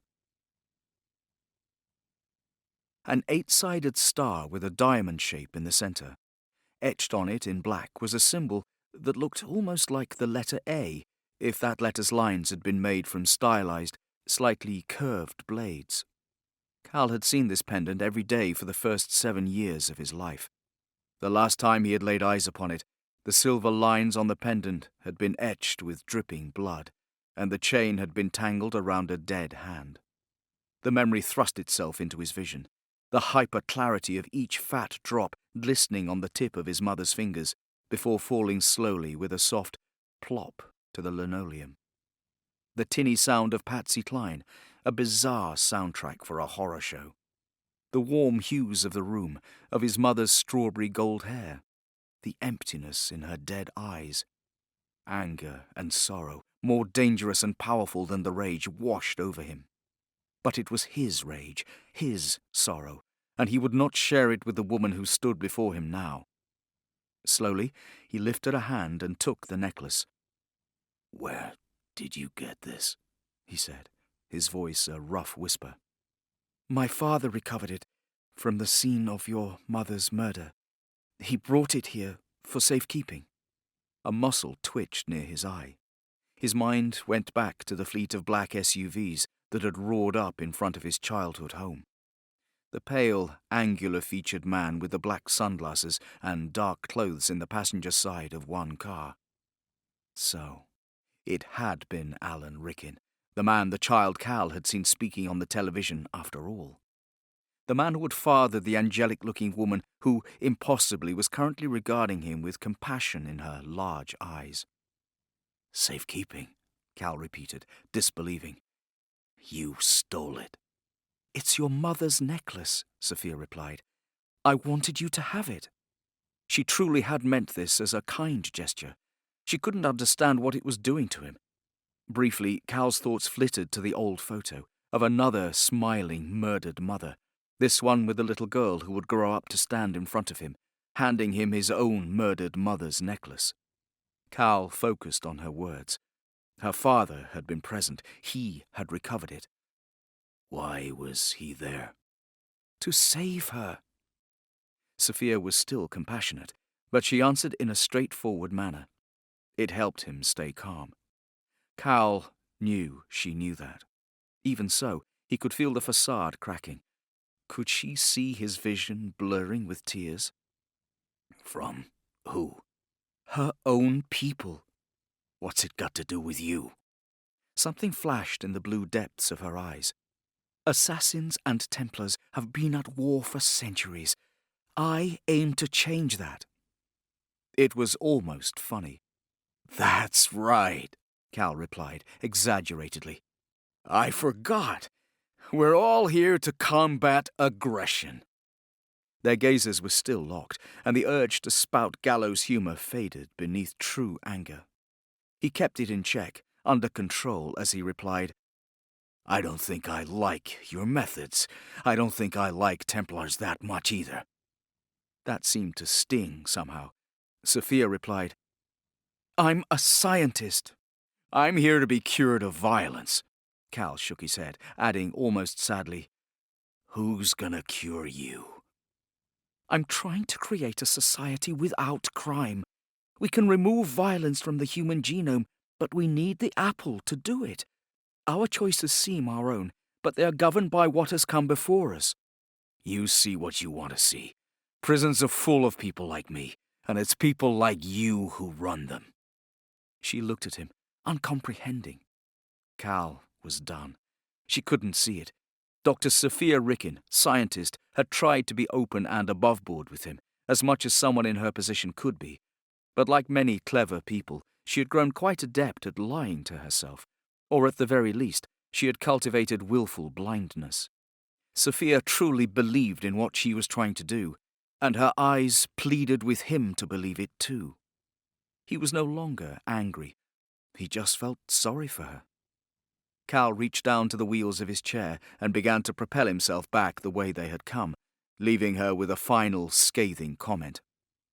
I think you're missing something. Chapter 17. Sophia had not lied to Cal about his legs. 2 hours later he was on his feet again, the wheelchair discarded beside the bed.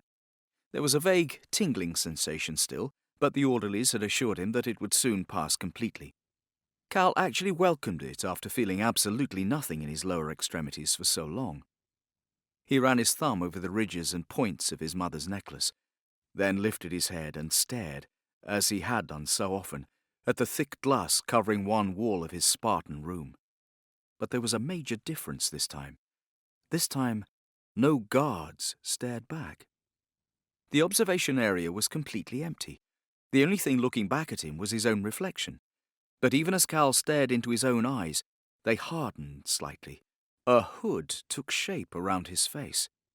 Aguilar de Nerja stared back at him, and Callum Lynch smiled. The assassin stood beside him now, not ambushing him from behind, nor stabbing down with razor-sharp blades emerging from gauntlets with a practiced gesture. He stepped forward with a shout, moving his arms in a motion as if breaking an opponent's strike. Cal moved alongside him, emulating him, learning, training. Alan Ricken was not happy with how his daughter was choosing to do things. She was revealing too much, trying to get Lynch to trust the Templars, to like them, to want to go back into the Animus, to help them in their quest. This, of course, was idiocy. Sophia was brilliant, no question, and she might understand much more than he did about the Animus and its effect on the human mind. But Ricken knew people, and he knew assassins in particular. Some assassins, of course, had turned their coats to ally with the Templars, but most of the wretched breed were too stubborn or honourable to be swayed. He had seen what Sophia had seen in the regressions, and he knew that Aguilar de Nerja, unlike Baptiste or Duncan Walpole, would never desert the Brotherhood, and Ricken was certain that in this case the breeding ran true. Callum Lynch might be taken with his daughter's beauty and calm manner. He might even think he wanted to be cured of violence, but Ricken knew better. He stood now in his office alongside McGowan, who had just told him to activate the camera in Lynch's room. Together, the two men watched, silently, as Callum Lynch, descendant of an assassin, practiced martial arts intended solely to kill Templars. We're feeding the beast, McGowan said quietly. We're making him stronger. This was intolerable. It was past time Ricken did something about it. Behind him, Cal heard the door opening.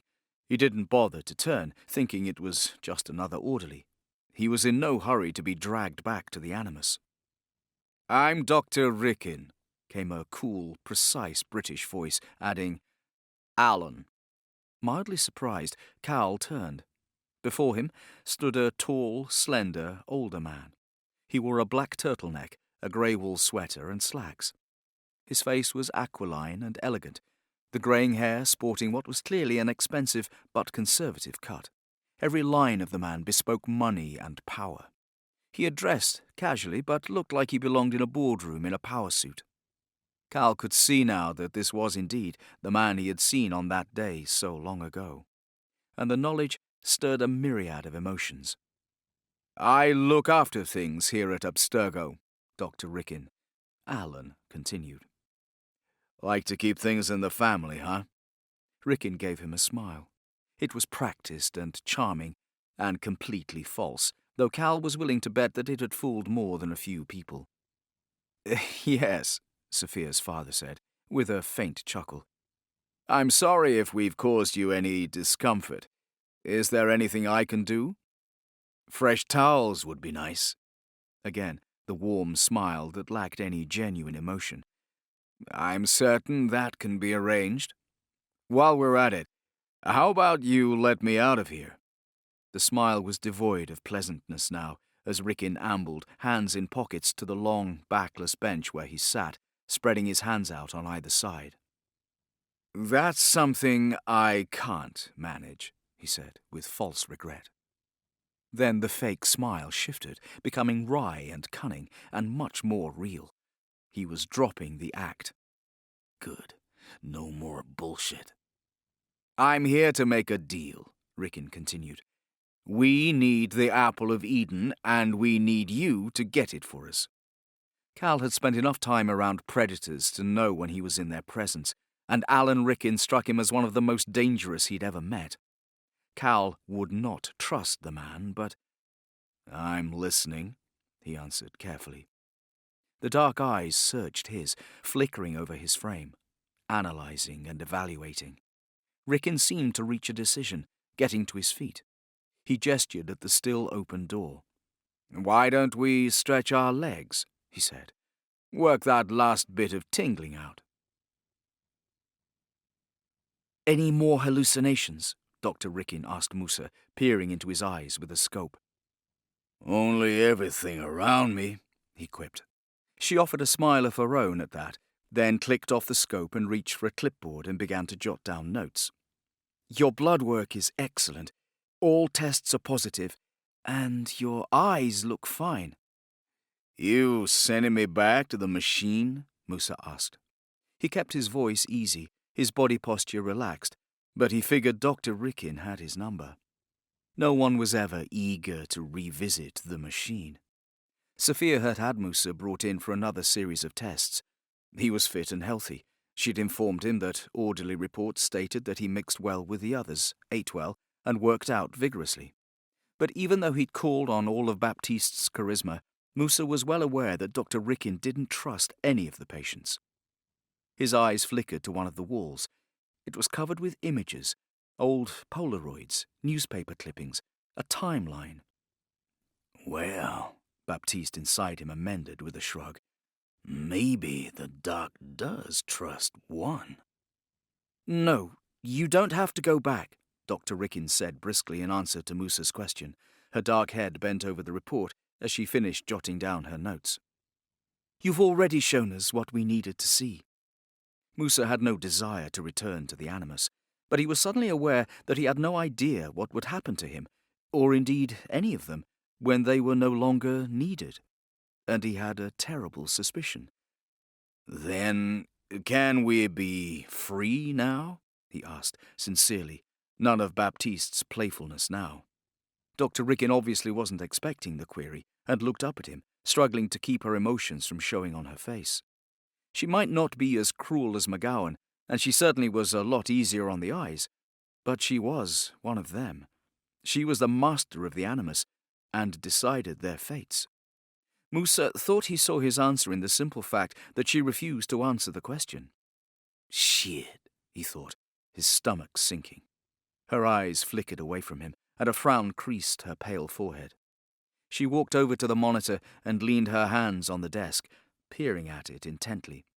Musa followed her gaze. He saw the other Dr. Rickin walking down the corridor. Her father appeared to be engaged in a pleasant conversation with Lynch.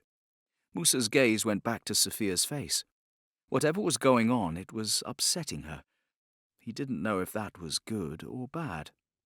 He resumed looking around at the display cases. Baptiste was on high alert, and wheels were turning in Musa's head as he analysed the case's contents. Old swords, manuscripts, pieces of art, daggers, jewellery. And one thing Baptiste and Musa recognised: blown glass containers, small enough to fit in a man's hand, covered with decorative filigree. His eye still on the small items, Musa asked, "What do you hope to gain from the newcomer?" Sophia had clearly almost forgotten about his presence. Absently, her attention on the scene unfolding in front of her, she replied, "Something that will benefit us all. You too, Musa." "You've been desinking in the animus," Rickin said to Cal, as they went past a few expressionless guards. They gave Cal not so much as a glance. It was an odd feeling. "We need you to not do that." He had paused at the door to a room Cal had never entered and tapped in a code. "We call this the Infinity Room," Rickin said. The door swung open, and Rickin stood to the side, allowing Cal admittance. The Infinity Room was full, but no one was home. It was crowded with patients, all wearing the same grey uniform and white shirt Cal had seen in the common room. But these people weren't shooting hoops or eating chicken. They walked aimlessly, stood in place, or sat quietly, staring at absolutely nothing, their faces as blank as a sheet of paper. Some were old, some were young. All were broken. The room had many chairs and beds. Some of the patients here seemed unable to move from the beds without assistance. The oddest thing about it was the ceiling. The silhouettes of birds, black against a white background, was projected against its flat surface. Cal's first thought was that the rhythmic, gentle motion unfolding above their heads was soothing to the patients. But then he wondered if anyone here could even actually see the display. Cal recalled Musa's bizarre comment before he had left Cal alone in the common room. "All the rest, most of them are on their way to infinity." Cal looked at Rickin, but the other man's face was unreadable. He looked again at the occupants, and then, carefully, moving slowly, he stepped inside. Those who shuffled through the room moved to avoid him, but otherwise it was as if he wasn't even there. This was, without question, the most horrifying thing he had yet seen in this place. Violence, as Sophia would be quick to point out, was something he understood. It was urgent, immediate. It was alive. "This... What have you done to them?" "They call it splitting," Rickin explained. Cal wanted to look away from the empty shells, but didn't seem to be able to tear his gaze from them. "It's what happens if you don't enter a regression of your own volition." "You desynchronized. It caused a neurological split, but we got you through it. This time." The words had been chilling enough when Sophia had spoken them earlier. Now Cal's bowels clenched as he understood the fate that he had eluded. This time. With seeming casualness, Rickin removed something from his pocket and regarded it thoughtfully. Cal struggled not to react, but sweat broke out beneath his arms and his palms as he regarded the metallic contraption. "Do you recognize this?" Rickin asked rhetorically. "It's an assassin's blade." Oh yes, he recognized it. In the cool, soothing blue light that appeared to be ubiquitous throughout the rehabilitation center, the blade appeared sterile. The almost mystical aura it had radiated in Cal's memories, both those that were his own from that awful day, and those that belonged to Aguilar de Nerja, who had a completely different relationship with the weapon, was utterly dispelled here. There was no intricately crafted gauntlet concealing it, and the inner workings of its spring-driven mechanism, which appeared almost childishly simple, were laid bare for anyone to see. Cal remembered how easily, quickly, cleanly he had been able to activate or retract the storied weapon of the assassins. How it had felt to plunge it into a bare throat and experience the patter of hot blood spouting from the carotid artery on his hand as he pulled it back. How it had looked on an ordinary late afternoon 3 decades past, with blood running off its tip to drip onto linoleum. Rickon pressed something on the device. The sharp shing of the blade's activation and the startling speed with which the lethal metal sprang forward snapped Cal back to the present. "This is the actual one your father used to take your mother's life," Rickon continued, in a conversational tone. He was examining the blade, admiring its construction, weighing it in his hand, as if fascinated by the thing. Absently, almost as an afterthought, he added, "He's here, you know." Rickon lifted his eyes from the weapon. They were cold as a snake's. Cal understood immediately that Rickon did not simply mean that his father was here at the facility. He meant that Joseph Lynch was in the Infinity Room. "So, this is the deal," Cal thought. He said nothing, but looked out again at the room full of things that were once people. But this time, he was looking for one of them in particular. His searching eyes suddenly stopped their quest. A muscle in his jaw tightened and he swallowed hard. "A mother's death, Cal," Rickon said quietly. For the first time since Cal had met him, the man sounded genuinely regretful. "It's not something a boy should ever be made to see." Cal turned back to Rickon. The older man stepped forward, extending the blade hilt first to him. Cal stared at it. He could knock it to the ground and spring on Rickon. He could step back, walk away. Drip, drip, red on the linoleum. A giant man, a hooded man, staring out the window. Slowly, Cal extended his hand to take the blade. Deftly, Rickon turned, moving the weapon out of Cal's reach and placing it with great precision on a gleaming metal table with curved edges. He stepped back and looked at Cal, a hint of a smile quirking his thin lips. Then he turned and sauntered out of the room. Cal continued to stare at the blade, barely registering Rickon's departure. His arm trembled ever so slightly as he reached out and gripped the base of the knife. He had expected it to be cold, but it was warm from Rickon's touch. And it was warm and growing warmer as Callum Lynch turned around and began to slowly make his way through a sea of shuffling zombies. Chapter 18. "This is wrong," Sophia said the moment Rickon walked into his office. He was mildly annoyed to find her here, waiting for him, but unsurprised that she had caught him out. His daughter was indeed a clever girl, and she knew him well, though perhaps not quite as well as she thought. She was standing in front of the monitor, watching the mindless shells amble about the Infinity Room.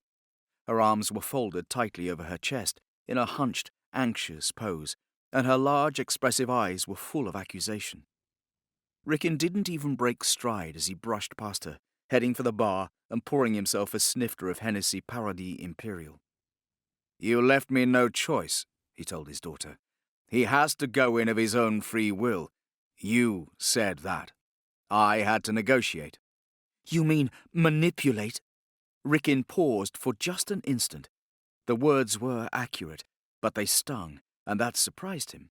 Lifting the liquor to his nose, he inhaled the spicy orange blossom and jasmine scent. "I assured the elders we would have the apple for London," he said, too irritated to enjoy the cognac as it properly deserved, and instead taking a gulp, feeling the warmth trickle down his throat. "That's in 2 days!" She had turned to stare at him, her eyes even wider than he would have thought possible. Well, perhaps now she would understand his recent desire to push the murderous bastard. "Sophia," he said, "he doesn't want to know his past or his father. He wants to destroy them, both." Sophia looked like a startled doe, Rickon thought. One hand was wrapped tightly around her midsection, the other clenched into a fist.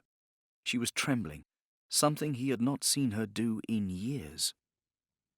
He felt a long-dormant desire to comfort her stirring, but he couldn't surrender to it. Sophia had to learn that cruelty was a tool, and a damn useful one at that, and that these assassins she treated were not pets. But her words made him realize that she wasn't shaking with fear or hurt. His daughter was furious. "We are not in the business of creating monsters," Sophia said. She got the words out with an effort not to refrain from breaking down, but from physically lashing out at him.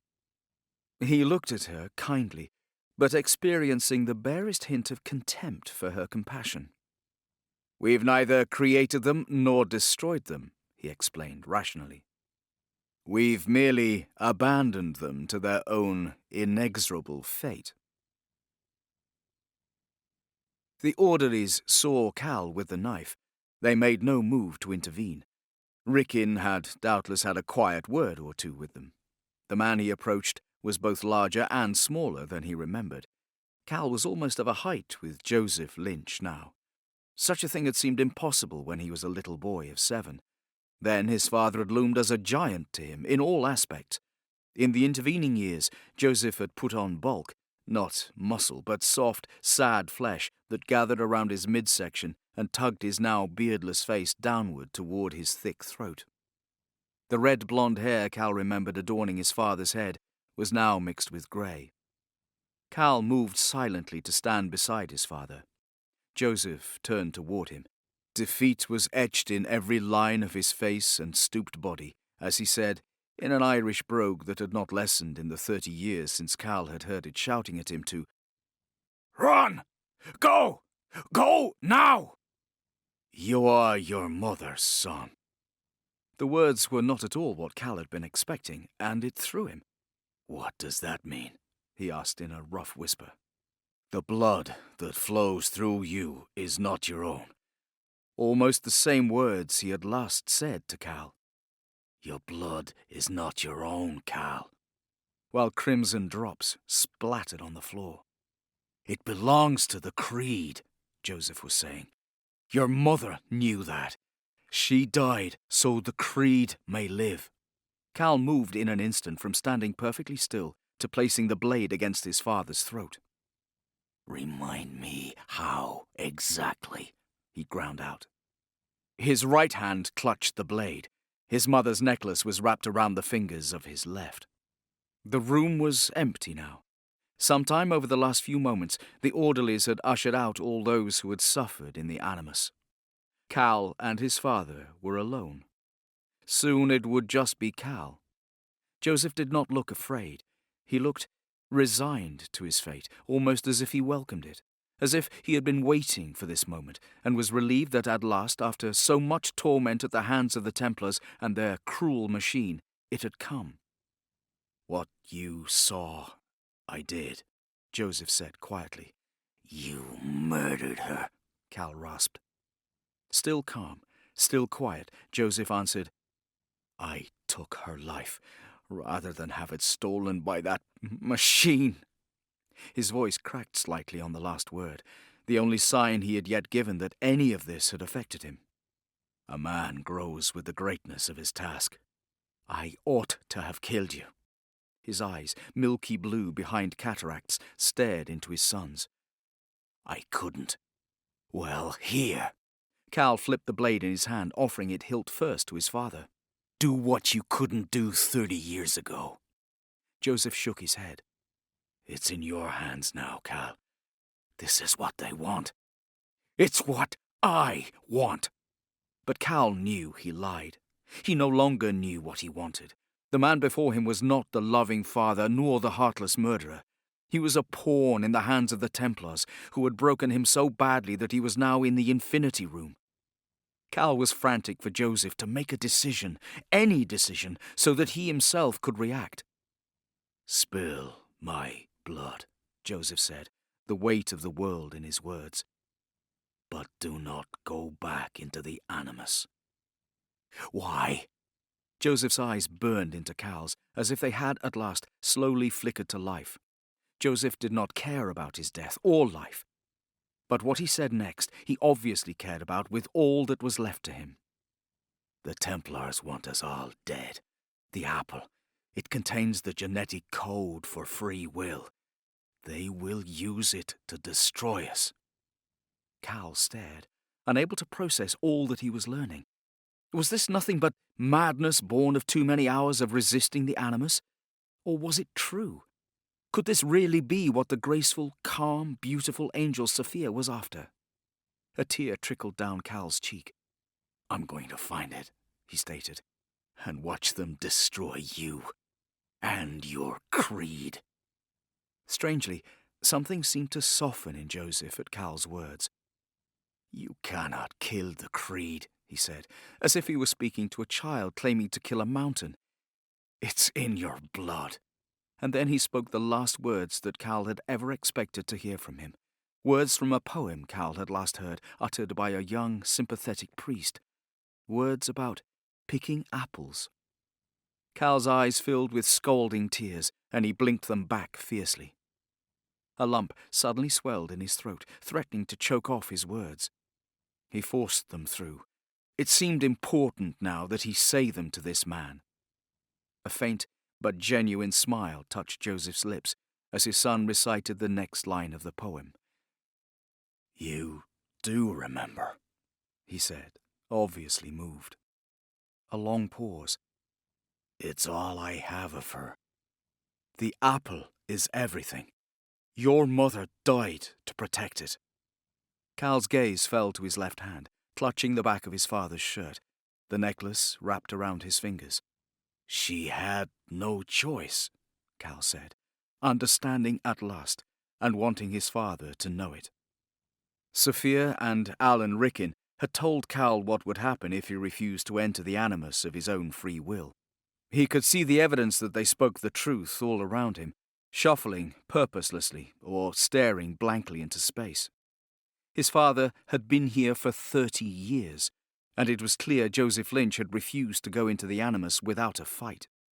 Yet somehow, though he was broken beyond repair, he'd still clung to his mind. His memories, his, not those of some long-dead ancestor. He'd clung to them like he was clinging to the blade of a knife, slicing himself more the harder he gripped. Cal knew what the animus could do to one's mind. He had come close to breaking himself, and he had only been here a few days. His father's strength was humbling. Cal relaxed his grip on his father's shirt and lowered his hand. Cal unwound the silver, small-linked chain, observing that it had left small red marks on fingers from where he had bound it so tightly. He placed it around his father's bull-thick neck, fastening it with fingers that trembled and still held the blade with which one man had murdered the other's mother. Cal rested his hands lightly on his father's shoulders for a moment, looking into his milky eyes. I do. Father and son, bound by blood and love for a woman whose smile had filled both their hearts, regarded each other for a moment. Then Cal turned away, placed the knife down on one of the beds, and walked calmly toward the door. He knew what he had to do. A guard met him at the door. Cal informed him where he wanted to go, and the guard nodded. Cal was lost in thoughts of the past, present and future, some not his own, and tried to focus on what was about to happen. The guard stepped into a small circular room with several doors. Cal had been here before. It was a hub room. One of the doors led to his destination, but the instant the guard stepped inside, there was a flurry of movement and he dropped like a stone. A thin sliver of metal or wood protruded from his neck. Some inner instinct alerted Cal. Before he even realized what he was doing, his hands had shot up to his throat, his fingers slipping between his flesh and the thin wire that was being twisted tight around his neck. Had he moved a fraction of a second later, he would have been dead by now. As he and his unknown assailant struggled, Cal saw that the would-be killer wasn't alone. He recognized Lynn and several of the others from the common room, where they had stared appraisingly at him. Now they stood, watching their fellow assassin struggling to kill Cal. He caught a glimpse of white and realized that the woman he had mistaken for an orderly was in fact one of the patients. They had planned this out carefully, and Cal realized it might yet work. The wire wasn't slicing his neck, but it pulled his own hands tightly to his throat, forcing him to participate in his own strangulation. and he would pass out soon if he didn't escape. Cal slipped his right hand out from under the wire and elbowed his assailant hard. He struck the soft flesh of the abdomen and was rewarded with a sharp grunt. He switched hands quickly and caught the attacker in the face with his left elbow. The grip slackened enough for Cal to wheel around, seize Nathan, and barrel toward the sealed doors with him. Nathan stubbornly kept his grip on the wire, tightening it even as Cal pressed his palm against Nathan's cheek and forced him back. Once the boy's arm was at full extension, Cal slammed down on the inner bend of the elbow. The hold was broken, but Nathan refused to give up. He pummeled fiercely, squirming in an attempt to get out of Cal's implacable grip, but Cal would not release him. He slipped a powerful arm around Nathan's throat, choking him as the boy had tried to choke him. The doors burst open, the guards having overridden the hijacked controls. The head of security, McGowan, rushed toward Cal with his baton raised and aimed at Nathan. Cal kept one arm around Nathan's throat, while the other one came up and grabbed the baton before it could strike the boy's skull. He released Nathan once he halted the baton's brutal motion and locked eyes with McGowan. More guards pelted inside the room, heading for the assassins, even the ones who had simply stood there watching. Two of them wrestled Nathan into submission. As they hauled him off, still struggling, he shouted to Cal, "You're gonna kill the Creed!" Cal watched him go. He reached up to his neck, grabbed the makeshift garrote, and dropped it to the ground. McGowan was still staring at him, with his heavy-lidded, seemingly unblinking eyes. Catching his breath, Cal jerked his head in the direction of the door he had been approaching before the attack. "Take me to the animus," he said. Chapter 19. The guards had been alerted to Cal's imminent arrival, and Sophia had her team standing by. Both she and her father had watched the tense confrontation between Cal and his own. Sophia had been surprised at how pleased she had been to witness Cal turn away from what surely had to be the greatest temptation of his life, a single, swift act of violence that would have been exactly the revenge he had probably always wanted. She dared to hope she had gotten through to Cal, that despite the pain and cruelty that had been shown to him, both outside these walls and within them, he had listened to her. Cal had seemed to want to be cured. The fact that he had walked away from his father instead of taking the older man's life was evidence that, on some level, he truly could learn to set aside the violence that was not just part of his life's experience, but his very genetic code. And if he could learn, so could other assassins. Once they had the apple, the combination of genetic manipulation and properly directed therapy could render a world that was truly without violence. Her project, her faith, all she had done for most of her adult life, all would be vindicated. Even so, the faint cobwebs of doubt still clung to her as she watched Cal stride into the room. With a quick tug, he pulled off his shirt and discarded it, as if in an effort to remove as much of his identity as a patient as possible. Was it that he was tired of being regarded as less than human, or was he sick of anything involving the Templar's control over him? His eyes met hers, and to her surprise, her heart jumped slightly. The Callum Lynch she saw before her now could not possibly have appeared more different from the scattered, raging, frightened man who had first entered the Animus such a short time ago. He was moving like an assassin now, she realized, smoothly, gracefully, proudly. Certain of what he was doing, confident in his ability to do it, it was profoundly attractive and alarming. Doubt crept into her again, and she found herself withdrawing even as she wanted to connect more with him, to thank him for what he was doing. Cal strode toward the overhanging arm like a boxer meeting an adversary in the ring, or a samurai bowing to his foe. "Put me in," he said, not an offer, but almost an order. "Prepare the animus for voluntary regression," Sophia told Alex, not taking her wary but still hopeful gaze from Cal. She watched as McGowan himself held out the gauntlets, and Cal slid his arms into them, easily, familiarly, never taking his eyes from McGowan. "Do you know how the assassins came to be named?" McGowan was saying. Sophia was surprised. The head of security was as taciturn as they came. Cal remained silent. McGowan continued. From an Arabic word, Hashashin. They were society's outcasts, those who stole, who murdered in cold blood. People ridiculed them as rebels, thieves, drug addicts, but they were wise. Behind Cal, Alex was fastening the arm to the belt around Cal's waist. They used this reputation to hide a dedication to principles beyond those of even their strongest enemies, and for that, I admire them. But McGowan paused. You're not one of those men. Sophia tensed, waiting. McGowan's half-closed eyes were glued to Cal's face. Then the question came. Are you? Cal held the other man's stare as he reached behind him and grabbed the epidural unit out of Alex's hands. Startled, Alex glanced over at Sophia, who shook her head for him not to intervene. Let's find out, Cal replied. And then, with only the barest flinch, Cal plunged the epidural unit into the base of his own skull. You screamed the first time, Cal, and I know how badly it hurts. There was a whining, mechanical hum as the arm lifted Cal into the air. This time, Cal's body was relaxed, at ease with all that was happening.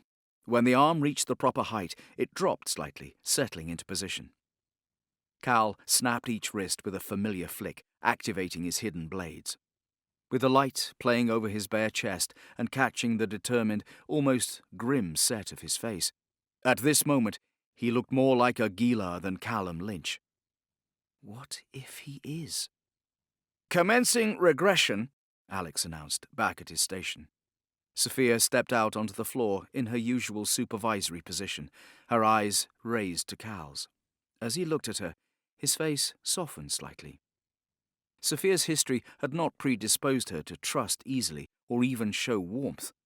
But she wanted to say something to Cal, to thank him for his cooperation, to reassure him that, yes, this was the right choice for him, for humanity, for Templars and assassins.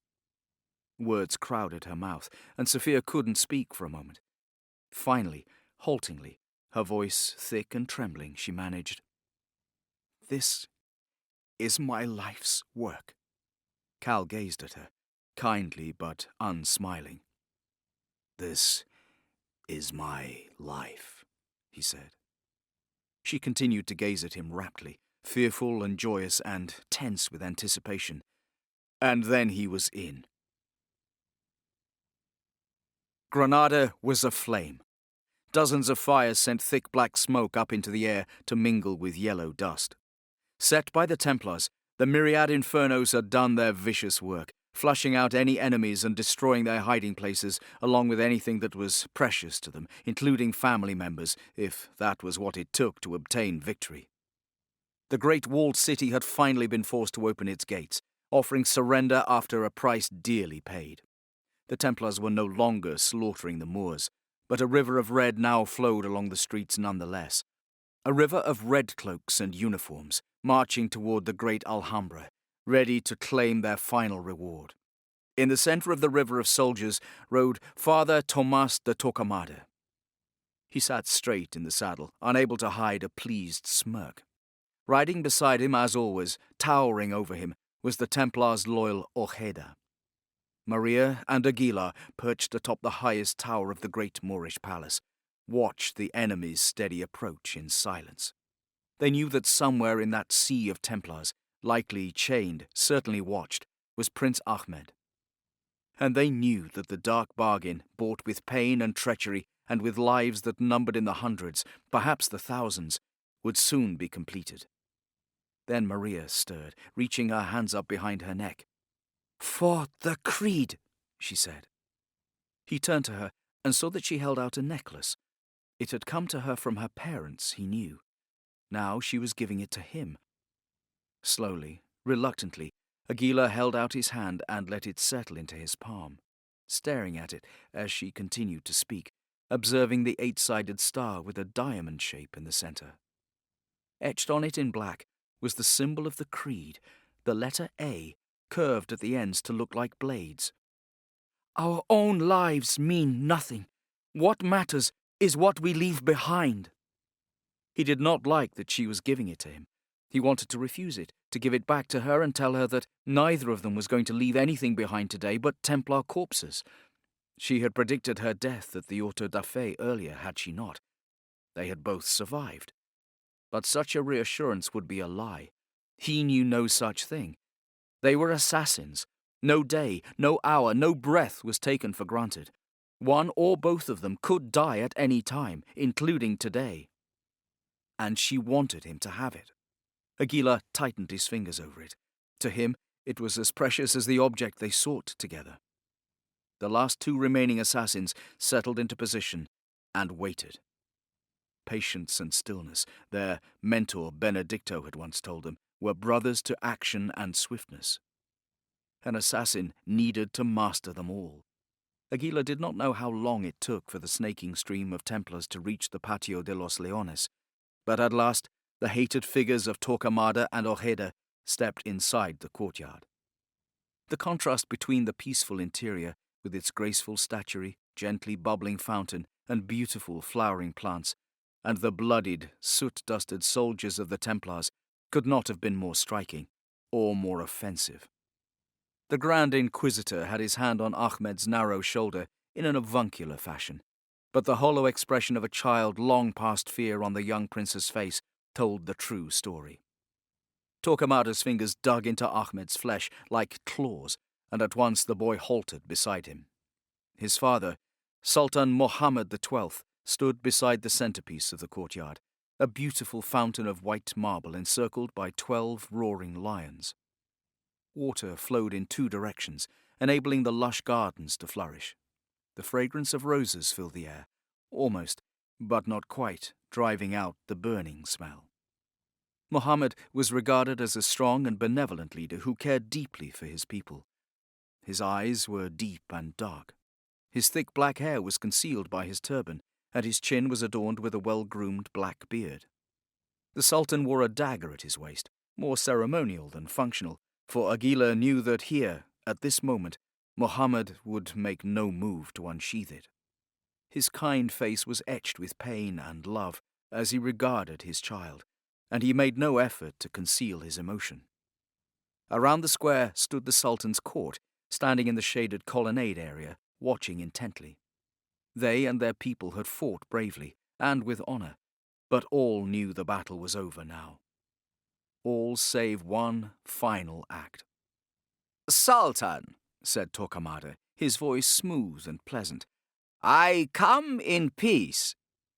"The slaughter of the innocents is no basis for peace," the Sultan replied. The hawkish answer seemed to bother Torquemada not at all. The benevolent expression never wavered. "Granada is ours," he said, matter-of-factly. "But give me what I seek," and he stroked Ahmed's matted, dirty hair gently, "and I shall let your boy live." Mohammed could not tear his eyes from those of his son. Aguilar and Maria watched tensely, their bodies flattened atop the roof. "The Spanish army claims the Alhambra for the king and queen. They may have it. My ambitions are greater." Torquemada's thick lips curved in a smile. "Surrender the apple. Your assassin protectors are gone. They cannot save you. The creed is finished." For a long moment, Aguilar thought Mohammed would refuse the command. He had been a loyal friend to the assassins, and they to him. But he had not sworn, as Maria and Aguilar had, to place nothing and no one before the creed. Aguilar's mind flashed back to the prison, where he and Maria had gazed into one another's eyes and said together, "I would gladly sacrifice myself and everyone I care for, so that the creed lived on." The boy's eyes were large and wide and frightened, and the Sultan had a great heart.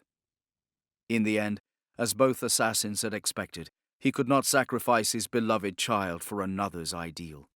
Lowering his head, the Sultan sighed deeply, then turned and walked into the palace, moving as if he had abruptly aged 20 years. Aguilar and Maria moved too, travelling swiftly across the roof to one of the skylights and peering down to watch. Maria, Aguilar knew, was more than ready to fight, but the moment was not yet.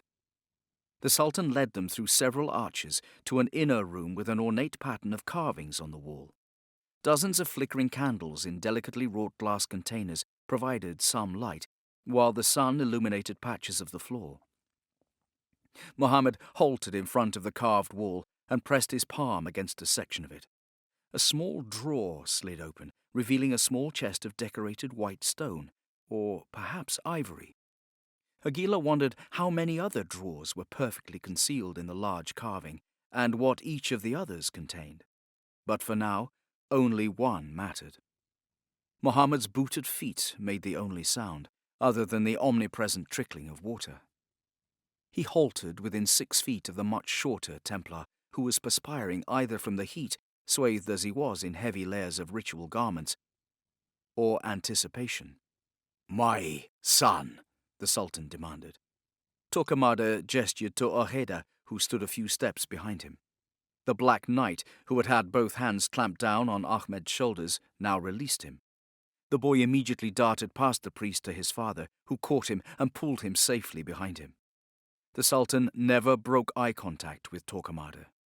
Mohammed held the chest out in front of him, forcing Torquemada to come to him.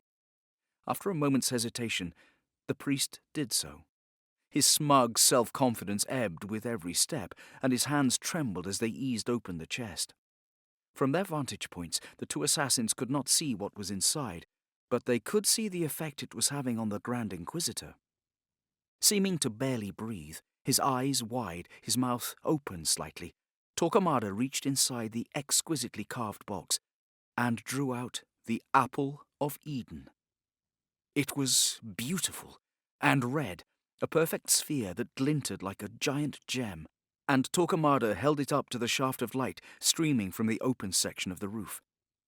"Here lies the seed of man's first disobedience," the Grand Inquisitor proclaimed, joy and wonder filling his voice. "Of free will itself." The Apple of Eden, Sophia thought, almost dizzy from the importance of what she was bearing witness to. Her life, her whole life, ever since she'd been able to comprehend the concepts of DNA and the potential to manipulate the gene that controlled violence, had been spent in search of this.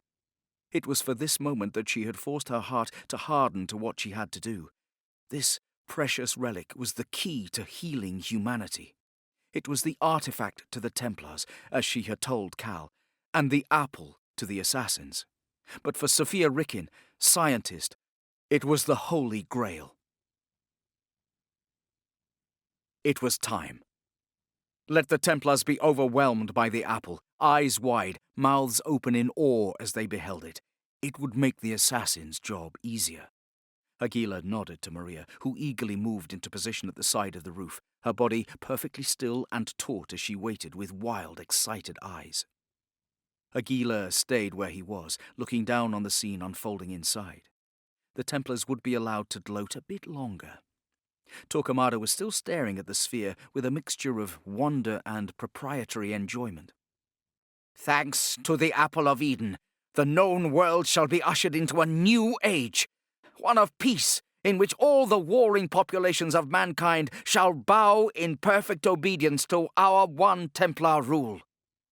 As their leader spoke, Ojeda and the other Templars knelt in reverence, to him and to the object that he held aloft before them.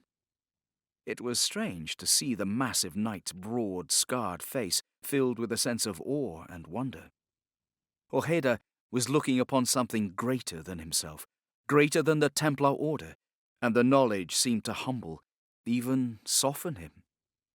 It was then, smiling a little, that Aguilar dropped 2 small items down onto the tableau. They were round like the apple, decorative as it was. But these 2 objects had a far different purpose. As soon as the twin orbs struck the stone floor, they exploded into dense clouds of thick grey smoke, and the assassins exploded into action. In perfect synchronicity, though they were facing away from one another, they raised their arms, drew themselves up, and leapt. Maria down into the courtyard crowded with Templar guards and soldiers. Aguilar into the palace vault room currently wreathed in billowing grey clouds. He landed directly in front of a blinded Templar, dispatching him quickly and efficiently with a single blade thrust through leather armor and into the heart.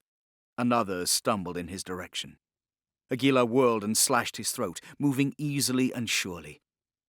Assassins spent time training while wreathed in the smoke from their small bombs. Unlike the Templars, neither Aguilar nor Maria would be distracted as their eyes stung, and he knew from long practice how to set enemies against one another in the protective smoke. One was frantically turning this way and that. Aguilar easily stepped up behind him and snapped his neck. He heard the sound of Maria slamming the door's bolt home, and the thud and cries of the Templars she had locked out as they threw themselves impotently against the heavy metal gate. The only Templars now left for the pair of assassins to worry about were the ones trapped inside with them, and their numbers were dwindling by the second. The room was filled with the sounds of blows, grunts, the thuds and splashes as Templar bodies fell. Then there was an abrupt silence. Aguilar froze, listening. He knew what the sudden quiet likely meant, that between himself and Maria, the Templar threat had been eliminated. Or it could mean that some of them, cleverer than their fellows, were staying quiet, rooted to the spot, trying to control even their breathing in hopes that the assassins would not find them. Aguilar saw a shape. The Sultan pressed against a wall, holding his son tightly. The assassin moved onto the other shapes and caught a flash of white in the smoky dimness. Torquemada! The Grand Inquisitor was looking around wildly, thoroughly disoriented, and he still clutched the apple. Slowly, Aguilar approached Torquemada, activating his blade. Then he lunged forward. One hand shot out and snatched the apple from the Templar's grasp. Aguilar's other hand descended to give the killing blow. At that instant, Aguilar saw movement in the shifting shadows. Another Templar yet lived. The shape was large, too large to be anyone other than the despised Ojeda. And in front of him, the Black Knight held Maria, his dagger at her throat.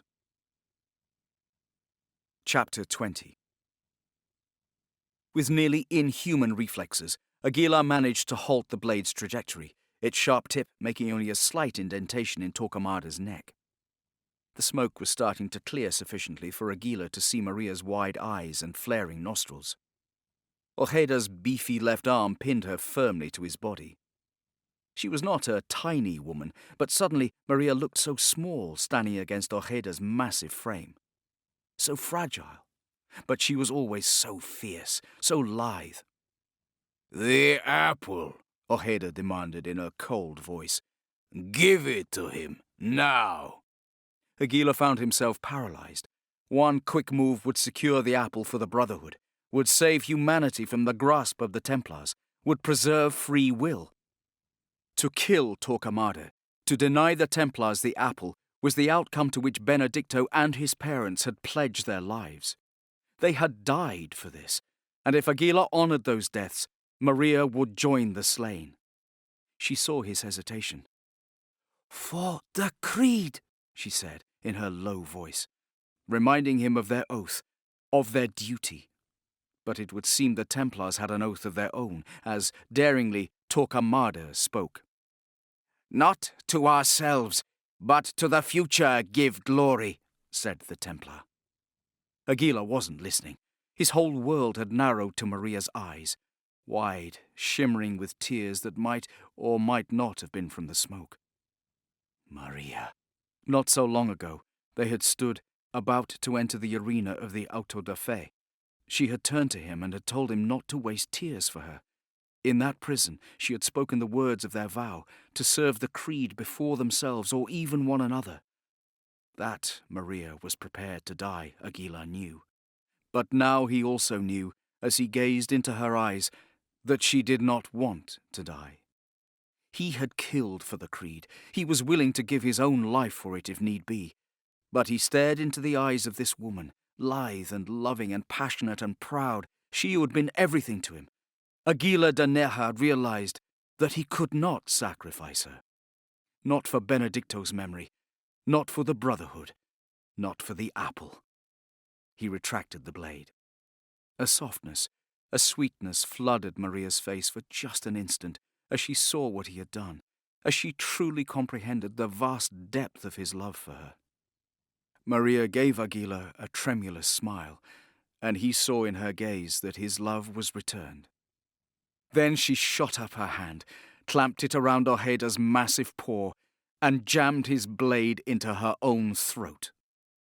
Dying for the creed, with love in her heart. Dying for the creed, exactly as his mother had done, with no hate in her heart for the death. The apple was everything. Callum Lynch screamed the single ineffective word. No! Time slowed down to a sickly, sluggish crawl. Maria fell languidly, like a leaf drifting down to the earth. Her eyes were open. Aguilar's throat felt raw. Had he screamed? He did not remember. It was the rage that saved him. White-hot, scalding, pure and irresistible, it descended upon him like a benediction of poetic violence. Torquemada had lurched away from Aguilar, but not swiftly enough. One of Aguilar's blades caught him, ripping through the thick layers of his vestments to find the flesh beneath and laying open a raw, wide wound. The friar stumbled and fell with a cry.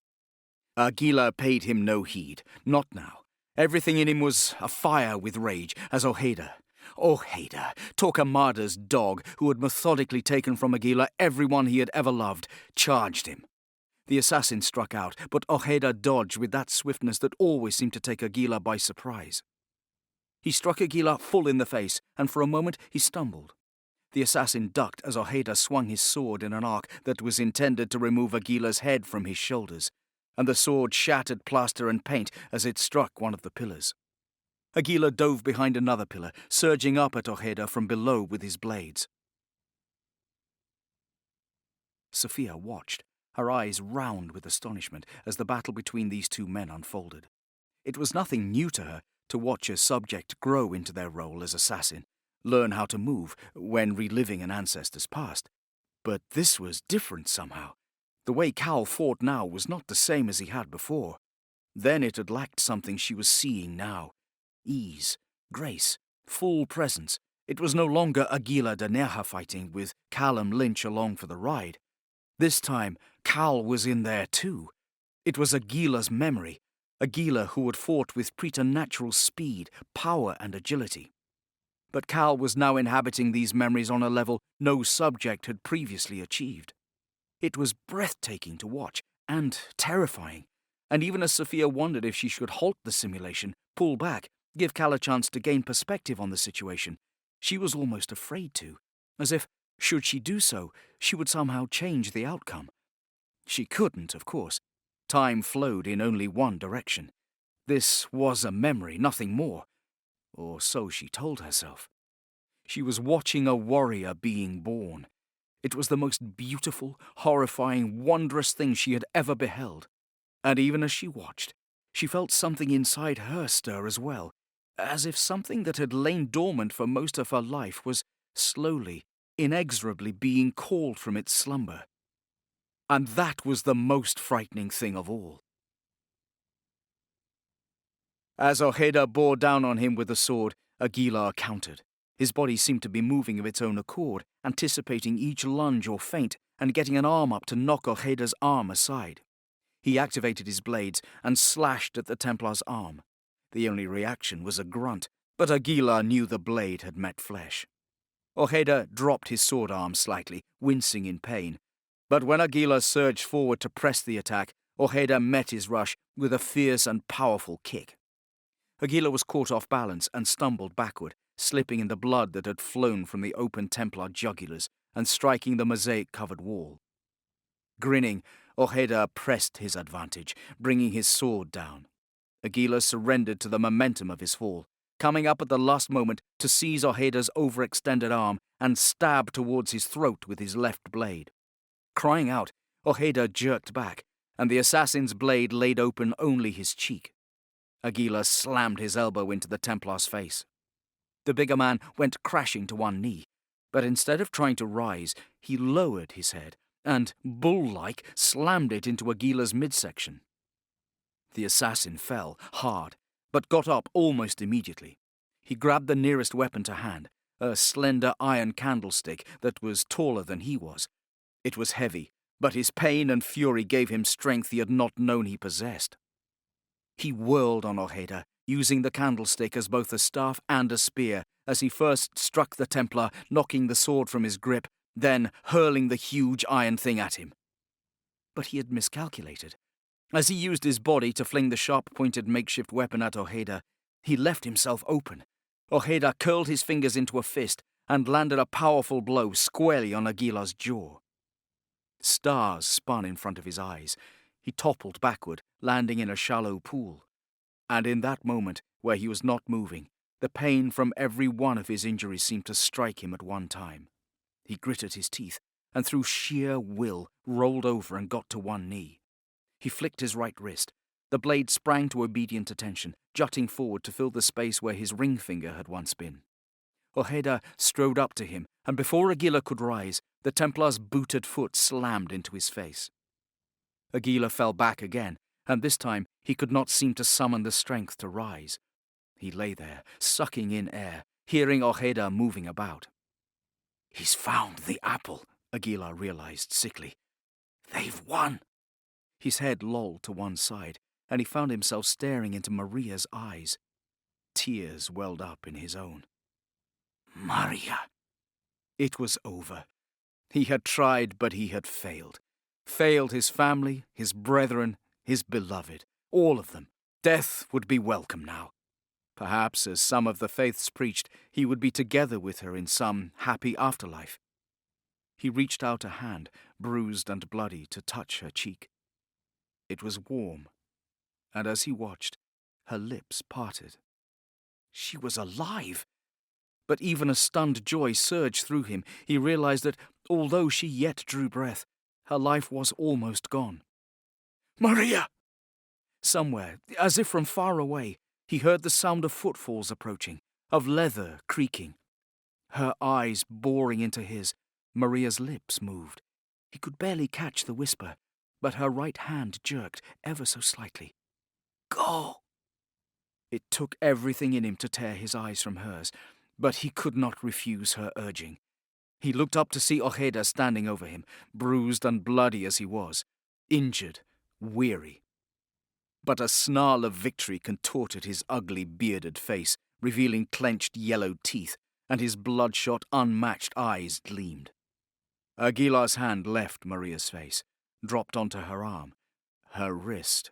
He remembered her unique blades, one with its twin prongs, and the other. Just as Ojeda was about to bring the sword down, impaling Aguilar straight through the heart, Aguilar's hand clutched Maria's gauntlet, lifted her arm, and pressed the release. Maria's blade shot free, speeding upward like a bolt from a crossbow to all but bury itself in Ojeda's chest. He dropped the sword with a dull clang and staggered back, peering down in disbelief at the 2 inches of blade protruding from his body. Savage glee filled Aguilar. Later, he would have no recollection of getting to his feet. The next thing he would remember would be his own blade, 8 inches long, embedding itself into Ojeda's chest alongside Maria's. Ojeda swayed, but then seemed to rally. He bellowed and charged at Aguilar, swinging wildly.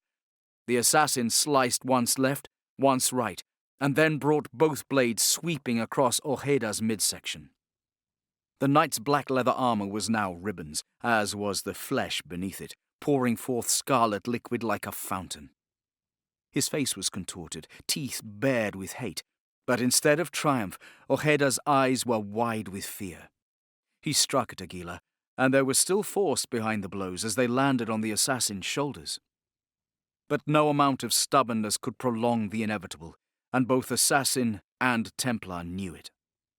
Aguilar brought his blades up and then swept them down with all his strength, all but severing both of Ojeda's arms. The huge man dropped to his knees, gasping for breath, lifting his eyes to Aguilar's. He had thought that, at this, his moment of revenge, he would feel joyful, triumphant, vindicated, at peace. But Aguilar felt none of those things. Ojeda deserved to die many times over. He had issued orders that an entire town be put to the torch.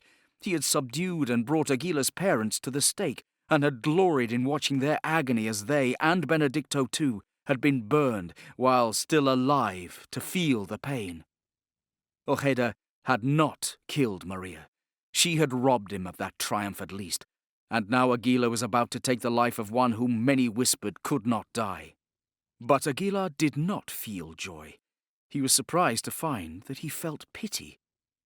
For as he stared upward, looking death in the face, the Black Knight Ojeda was not angry or raging or contemptuous. In those odd-coloured eyes, now at the last moment, Aguilar saw nothing but simple human fear.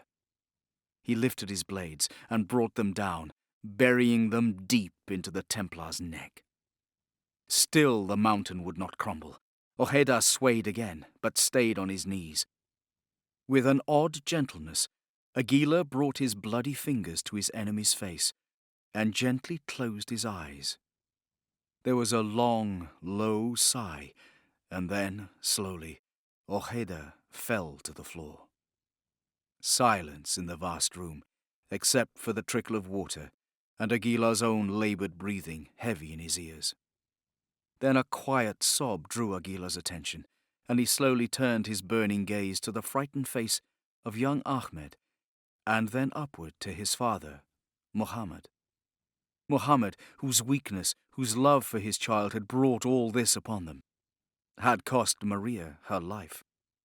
"Forgive me," said the great Sultan, his arms about his son.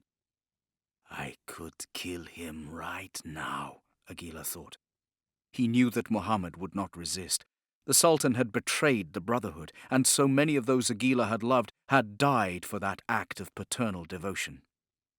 But Aguilar knew he would not kill the Sultan. The first tenet of the creed was, "Stay your blade from the flesh of the innocent." Mohammed had been guilty only of loving his child, and the boy certainly was an innocent in all of this. And had not he, Aguilar de Neja, been willing to surrender the apple to Torquemada for Maria's life? He could not condemn another for the same crime he himself had committed. He would stay his blade. Slowly, feeling every blow, every cut, every broken bone, Aguilar turned to Maria, hoping against hope that he could hold her one more time. But as he looked into her eyes, he saw that his beloved had gone ahead without him on the last, greatest journey of all. He knelt beside Ojeda and felt for the apple. It was there, solid, round, filling his palm. Even now he would gladly hand it over to Torquemada if it would only bring his Maria back, even if she despised him for eternity for the betrayal. Torquemada. Aguilar looked up to see the Grand Inquisitor standing about 20 feet away, his hand pressed to his bleeding side. Their eyes met for a fraction of an instant. Then the wounded priest stumbled as fast as he could toward the huge bolted door. Aguilar would not be able to stop him in time. Torquemada fell against the door, fumbling for the bolt, and then shoved it back, gasping with pain at the exertion. The great iron doors swung open, and Torquemada scuttled out of the way as men poured into the room. But Aguilar had already lifted a heavy metal grate and slipped down into the drains below the palace.